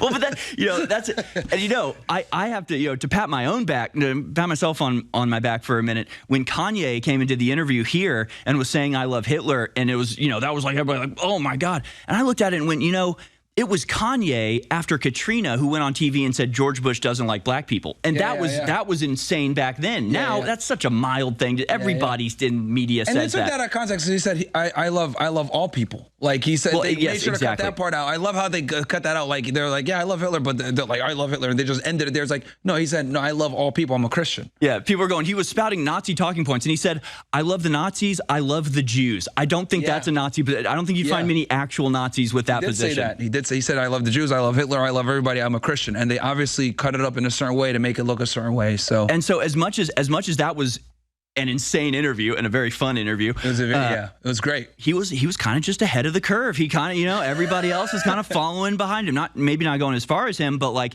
that taboo needed to be shattered. We need to get over the fear of talking about Jews like they're different than other people, man. And they are in some ways. I mean, in some ways that are very impressive. They're like blacks, but like way more maniacal. like blacks don't have the IQ to like really plot stuff out. Jews they can plot stuff out, man. Dude, you look at history, there is something special about Jews, and you have to admit it, whether you like it or not. You don't get kicked out 109 times and like over 1,000 times and still survive. Like, but these guys are resourceful. They got something figured out, and a lot of it is the in group versus the out group, and it's the idea of like you have to stick with your kind or else they're all going to kill you. So I mean they reinforce that constantly. If we practice just a little bit of the nationalism and the self-love that they have, I don't begrudge them for that. Yeah. They do false flags. They do all this crazy stuff. You guys are wondering, like, man, why do Israelis do it? For Israel. They're true nationalists and patriots. They love their country. Netanyahu is like a crazy patriot. Like he does whatever he needs to do for Israel. And like I was talking to a Jewish friend a few years ago, even though he's evil, and he was looking for a new job, and I was going, are you going to stay here? Are you going to go somewhere else? And he was like, well, I'm a Jew, so like he's like there's not that many of us, and so pretty much I could go anywhere in the world and get a job. Yeah, and that's just how it is. Yeah. And so to me, I'm sitting there thinking like, oh, good for you, man. Like, damn, that's awesome. Like, I wish I had that. Mordecai can go anywhere. And like, what am I supposed to say to him? You can't do that. You can't take advantage of your international networks. It's like. Henry Ford talked about this with the international Jew. Like people sit there and say, that's anti-Semitic trope, bro. It's so true. Like world Jewry is real. I mean, there are not that many of them. They all go to the same camps. They got Candace Owens banned in Australia. Like people sit there and say, "Oh, it's not true." Dude, it is so true, bro. Like they run England, they run Australia, they run Canada. They're like all the first world English speaking countries. Like they got their hooks in, man. Oy vey, like they got it, man. Like you know what I mean? Like but it's just it's cultural, and they all go to Hebrew school, and and like a lot of Jews don't even realize. I remember talking to a girl in high school, and she was like, I gotta go to like Hebrew school, and I'm like, it's kind of cool you guys have like a secret language. Like it's kind of cool that you could go anywhere in the world and converse in a common language with any Jewish person there. So again, it's like, and they don't want anyone to know it. Like they don't like other people. Well, and that's where it gets that's where it gets like, infuriating to people, is because it's like, I'm fine for you to have that. I'm fine for you to have support from your fellow Jews around the world and can get jobs. Like good for you. I got no grudge. But when you then turn around and try to tell me that's evil for me to do that, now we have an issue. Yeah, and they have their own schools too. Schools, community, whatever. They don't got to deal with the black people. Like, why do we got to deal with the black people? Why do we got to deal with them? But you guys have your own communities and you guys don't deal with them. And then you got the nerve to call me racist. Maybe I am. Maybe I am. But you don't got to deal with black people, so be quiet. All right?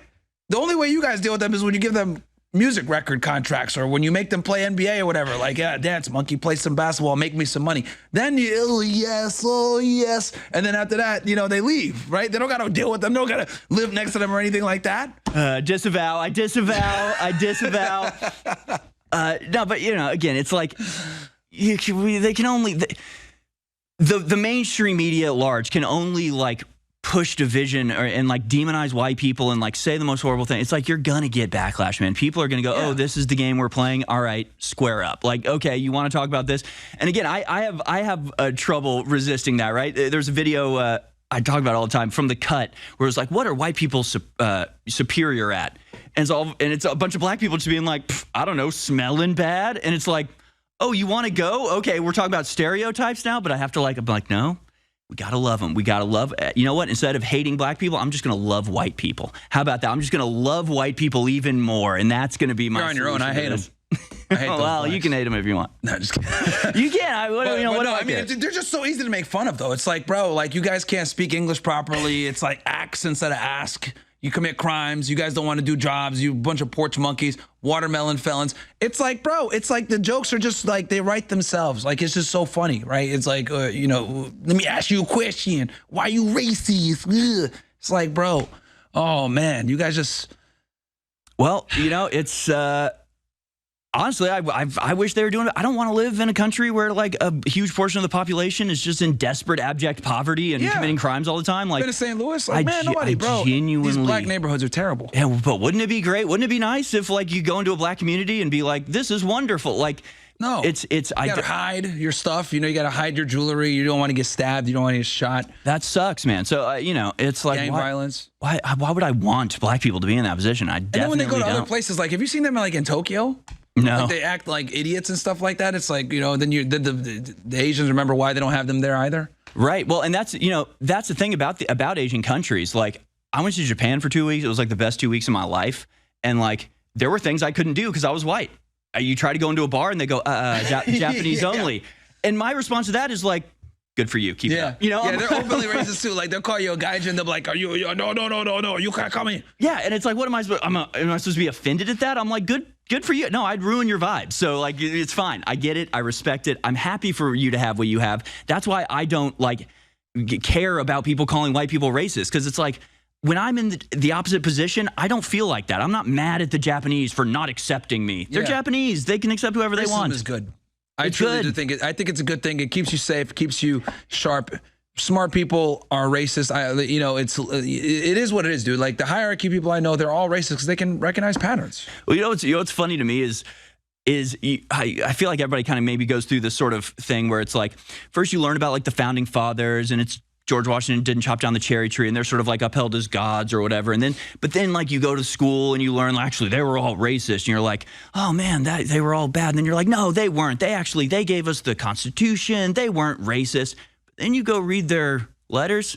Yeah, they were pretty racist. No, it was like it was not like a subtle thing. You know, everybody that settled the West was like, we are an outpost of white people. We are driving white civilization in. It was. I mean, clearly you go back 100 years and more. People, you know, we're not shy about we're doing this for my race and my posterity and my people. They were not shy about it. And the crazy thing is too, like, well, blacks, right? I make this comparison all the time. They were more successful during the height of Jim Crow, when it was like the worst. Like they had the family unit was together, which is the importance of the family unit, right? Yep. The family unit was together. They made the most money despite all the problems they had, black-owned business, whatever. And then as soon as that disintegrated, what ended up happening? Just crime and a whole bunch of BS. It's like you went from like Jackie Robinson to like Jaquel Robinson. Like, what's going on here, bro? Like, you're committing crimes and stuff like that. So it's like, it's just ridiculous. It is. And you know, black excellence is cooked. People think that's like covering up. They'll be like, oh, no, it's whatever. Like people think that that's like a cope of some sort to go like, no, the Civil Rights Act destroyed the black community, but it just did. Like, I don't know what else to tell you. It literally did. And you can find interviews of black people who grew up in the Civil Rights era, and they describe, I mean, it's indistinguishable from a white family describing picket fences and families together and dinner, picnics at the park. It's like, no, it was actually nice. And then the government came along to help, and it's been, 50 years of the downslope. Lyndon B. Johnson, man. Yeah. And whether that was on purpose or whether it was just an accident, I don't know. I think probably at least a part of it was on purpose. Everything got messed up when Kennedy got killed, man.